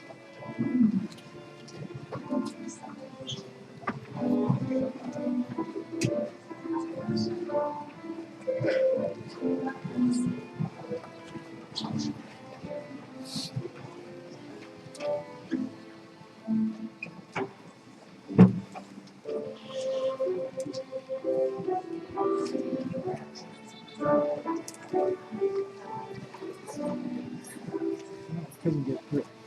Couldn't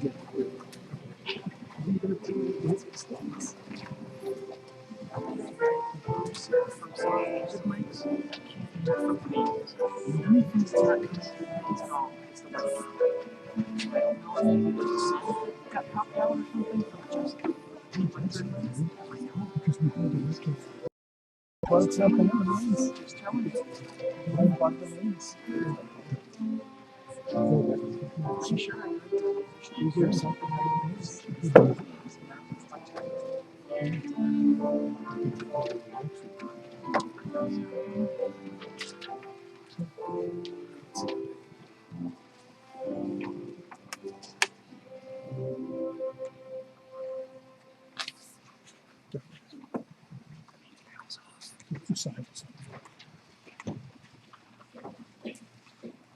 Jim, it is a joy and a privilege to celebrate this day with you, to honor the minister you have become and the vision you hold for this faith and its future.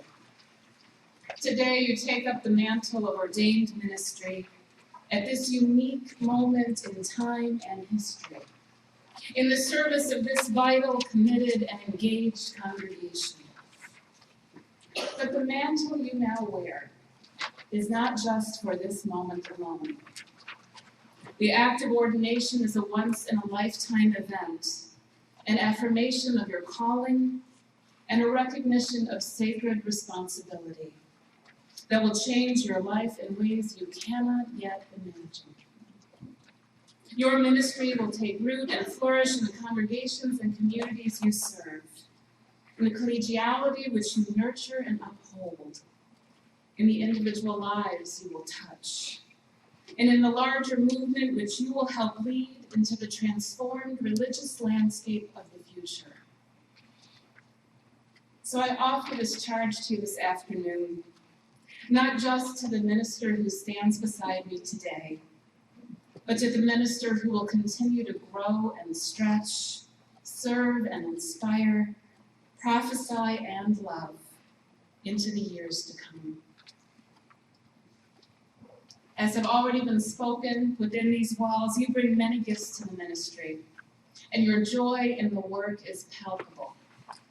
I can still hear the sound of a hearty Jim laugh coming from across a crowded parish hall, as you are in animated conversation with a visitor or church leader. I can feel your excitement when you've devised an elegant and practical solution to a vexing congregational problem.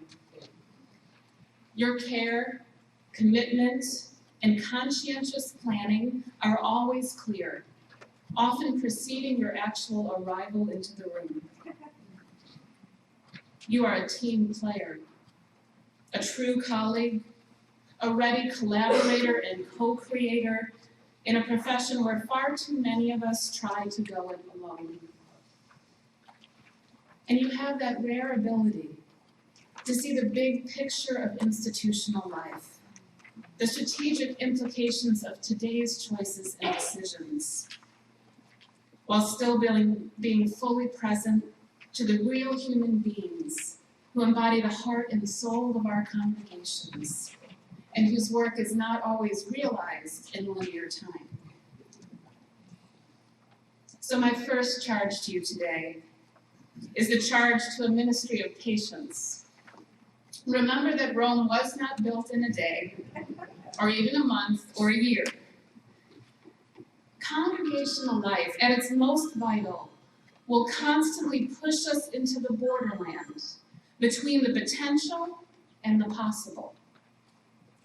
That borderland is a place of limitless creativity, but it can also be a place of burnout and frustration if we cannot find ways to sustain our presence there. Continue to cast your eyes far to that horizon of our greatest potential. Use that keen insight of yours to envision what would make our shared ministry stronger, bolder, deeper, more effective, and enduring. But find ways to walk in that borderland with patience and love, both for yourself and for the people you so passionately serve. My second charge to you is the charge to a ministry of wide embrace. Your faith, like mine, is grounded in both religious humanism and Universalism, which call us to honor, defend, and affirm our universal humanity. Yours is, and I hope always will be, a ministry of deep hospitality to the human spirit. Keep your heart open. Remember that humanism at its best is an expression of the heart. Walk courageously with others in the beauty and pain and hope of their days. Let your universalism remind you to draw the circle of community ever wider, to let no one be a stranger, to affirm the dignity of all people in every circumstance. Help the people you serve to join you in this wide embracing ministry. For the great universalist humanist Clinton Lee Scott reminds us of the purpose of congregations.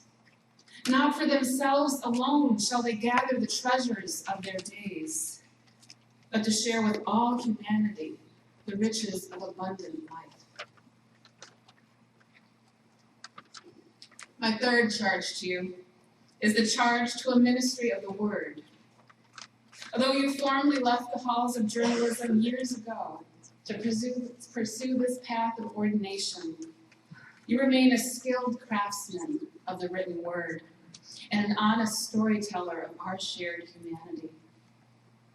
When you took that road trip through the United States to interview others like you who share a birthday of September 11th, you were not just researching a human interest story. You were creating a community of shared reflection, helping yourself and others to discover the meaning of their days in an uncertain world where even the tallest towers can go down in flames. The world needs such clarity and honesty. We need to know and tell our stories because that is where our faith is revealed. Use your craft to take your ministry to the larger world in whatever form it might take. A book, a blog, a traveling pulpit. Because we need your voice, your words, to help us find our own. Stay true to your roots and call us to engage our lives in faith in all their complexity. And let your ministry of the word invite us into the scripture of our own humanity. Last but not least, I would be remiss if I didn't charge you to remember your own humanity. The mantle of ministry brings with it many joys and privileges and responsibilities, but it does not make us superhuman. As of today, you are the Reverend Jim Foti, who stands in the circle of colleagues, both here and afar, who pledge to walk with you in this journey of ministry. We are here to remind you that we will support and challenge, celebrate and console, laugh and cry with you. Let us know what you need so we can be there.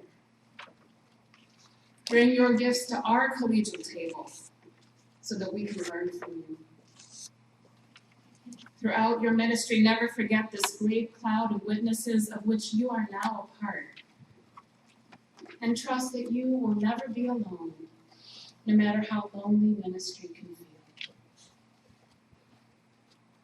But you are, first and foremost, still Jim. And for that, we are deeply grateful. Take care of yourself for your own sake. Play the violin, go swimming, traveling. Take time to be with Ralph. Ralph, I'm looking at you. Take time to be with your family and friends. Take time to simply be. The work will always be there, I promise you.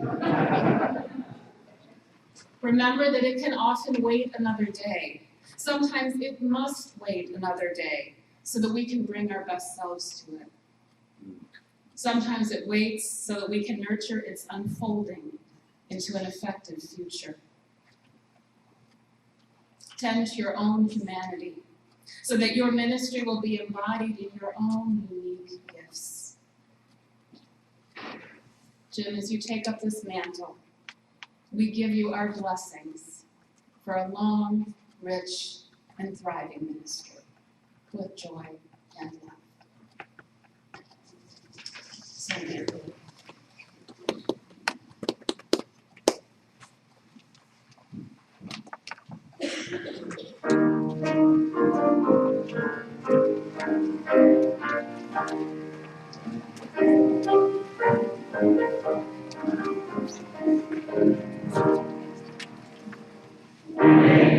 My senses and hear the earth call, feel the deep power of being in all.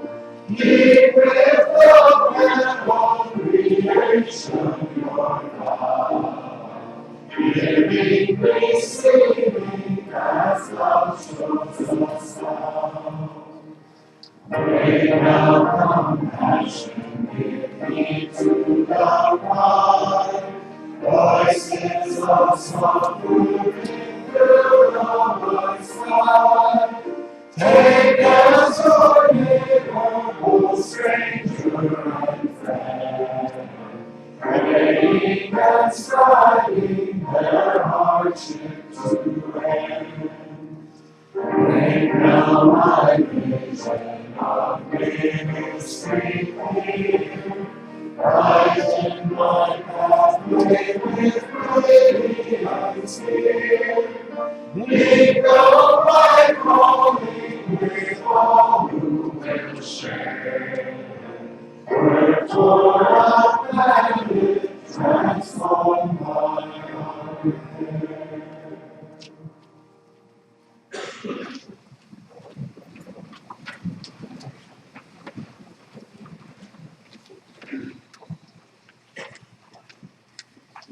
We also gathered this day to install the Reverend Jim Foti as Assistant Minister of the First Unitarian Society of Minneapolis. The act of installation affirms the bond between the members of the congregation and their minister. And with today's act, we covenant to support each other through the work ahead. Will the members of the First Unitarian Society of Minneapolis please rise in body or spirit? Jim, we have called you to serve among us and help us follow the paths of justice, compassion, peace, and insight. We look to you for leadership, guidance, comfort, and inspiration. Do you accept the invitation of this congregation to its ministry? I do.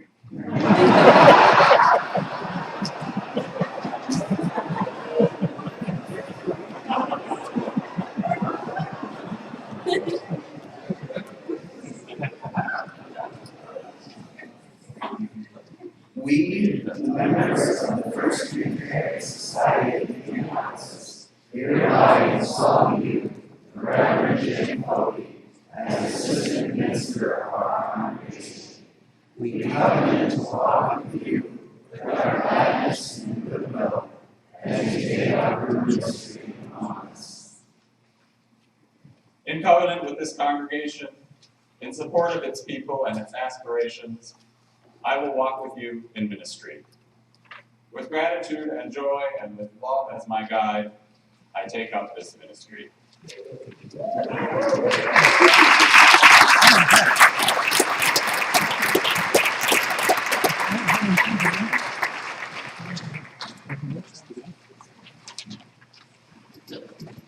It's good to be with you this day, dear people atop Mount Dietrich. Dear congregation of a tradition, a vision of a more beautiful world, a more just world, a more humane humanity. The charge to the congregation is just that. It's like electricity. It's a central energy, the big bang of your life's blood as a community, a calling, a reminder of your best selves, a recalling of your mission, your purpose, your vision, your hope.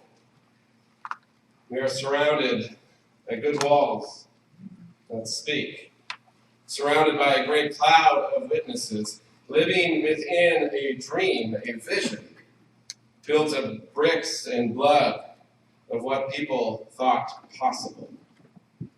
So we listen to the words of our ancestors in the arts and the humanities and science and scripture and spirituality. And we listen to these words from John Dietrich. The world is full of our ancestors' spirit. They speak to us from the houses of learning, from the pulpits of churches, from the books of philosophers and the paintings of masters, from the stones of sculptors, from the songs of the musicians. They speak to us through minds and bodies, even in ourselves. We find them. And whether we grow more gross, more selfish, more grasping, more vulgar, more dishonorable, or whether we grow more delicate, more tender, more sympathetic, more aspiring, depends on how we view the value of those qualities. And I, for one, writes Dietrich, choose the spiritual qualities of mind and character, because they contain the most enduring and highest joys of earth. Therefore, in the practical sense, I am a firm believer in the spiritual life. And the church's task is the development of the noblest living, both individual and social, in the presence of the religious experience. So here we are, listening to the words of our ancestry, honoring a past with vision and insight and wisdom, and looking toward a future as yet unknown, in the presence of the religious experience and its myriad of understandings, that awe-inspiring experience where we are cloaked in beauty and wonder and possibility. So may it be your charge, First Unitarian Society, to know your history and to honor its wisdom. May you know your capacity for compassion and justice in a hurting world, to live fully into the values that you express by being a visionary embodiment of humanity's best hopes, by being a visionary employer of some of humanity's best people, to trust your leadership to lead in a way that responds to a modern world with compassion and with openness and with welcome, to open the gates of your house, not with a clenched fist, but in open hand toward the wayfaring stranger, the countless parched souls looking for the nourishing rains of freedom of belief and a true and deep pluralism, affirmation of their own identity, their experience, their soul, and celebration of the diversity of wisdom, belief, and practice. Guided by steadfast and visionary, trusted leaders, may your humanism find its voice in a pluralistic world. May it break open, as it always has, the canon from which wisdom springs. From ancient scriptures and modern science to poetry and music, intellect and intuition, head and heart, casting wide the net for wisdom to speak, in new voices, in new mediums, beyond the ivory towers and into the streets of the people. Lest our progressive tradition become a rigid dogma or fundamentalism, begetting the very thing we fear. So fling wide the doors, unbar the gates, let the words that fill this house and flow out of it like a beacon be compassion, hospitality, justice, kindness, love, hope, reverence, possibility, freedom, wisdom, truth, joy, and faith in the possibility of a more beautiful and just world. May your humanism be heart-centered healing balm for a hurting world. So congregation, are you charged? Yes. Congregation, are you charged? Yes! And light up your flame and light up the world. Amen.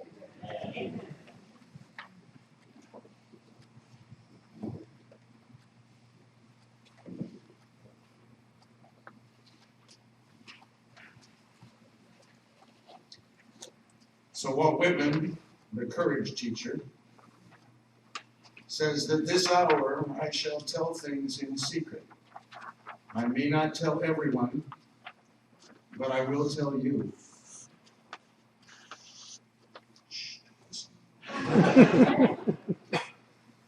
They will love you to a fault. It will be very difficult for them to hold you accountable when you most need to be held accountable. It will be very difficult for them to hold you when you most need to be held. That's what your colleagues are for. To tell you the truth, to catch you when you fall, because you will fall. And there will be truth you need to be told. For instance, did you know that there are lots and lots and lots of ministers and very few jobs? Did you know that Nicole's comments earlier about that couple, that elderly ministerial couple whose house went into foreclosure, there was a reason for that. It was not that they were irresponsible, it's that you were. But that's another story. Because there are so few jobs, and because there are lots of ministers, and because ministers have large egos, one needs to be careful about mortal combat. Which is why we extend, historically, the right hand of fellowship, because one draws one's sword with the right hand, even if one is left-handed. Now, we're not like that anymore. 30 years ago or so, when women began to come into the ministry in large numbers, the tone changed. And we put down our swords. Nonetheless, we have hands to hold. Your community of colleagues will save you when you most need to be saved. This circle, this collegial circle, this circle of ordained professional leadership will understand what you're going through in a way that even the wisest, most grounded person in the congregation can't quite know. You carry the burden of prayer, whether or not you use that language. You carry the burden of prophecy, and we, your beloved colleagues, colleagues to whom you are beloved, carry it with you.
As we go forth from this place made holy by our presence, made holy by our commitments and by our love, may we do so with gratitude, generosity, humility, and wonder.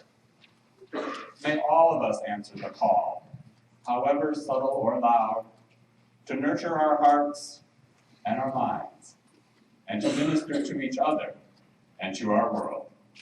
May it be so. Now let us sing.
Me too.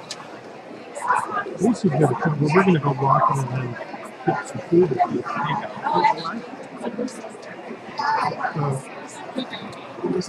We're gonna. Lisa's gonna come over and come here at some point. We're gonna walk around a little bit someplace and then eat dinner.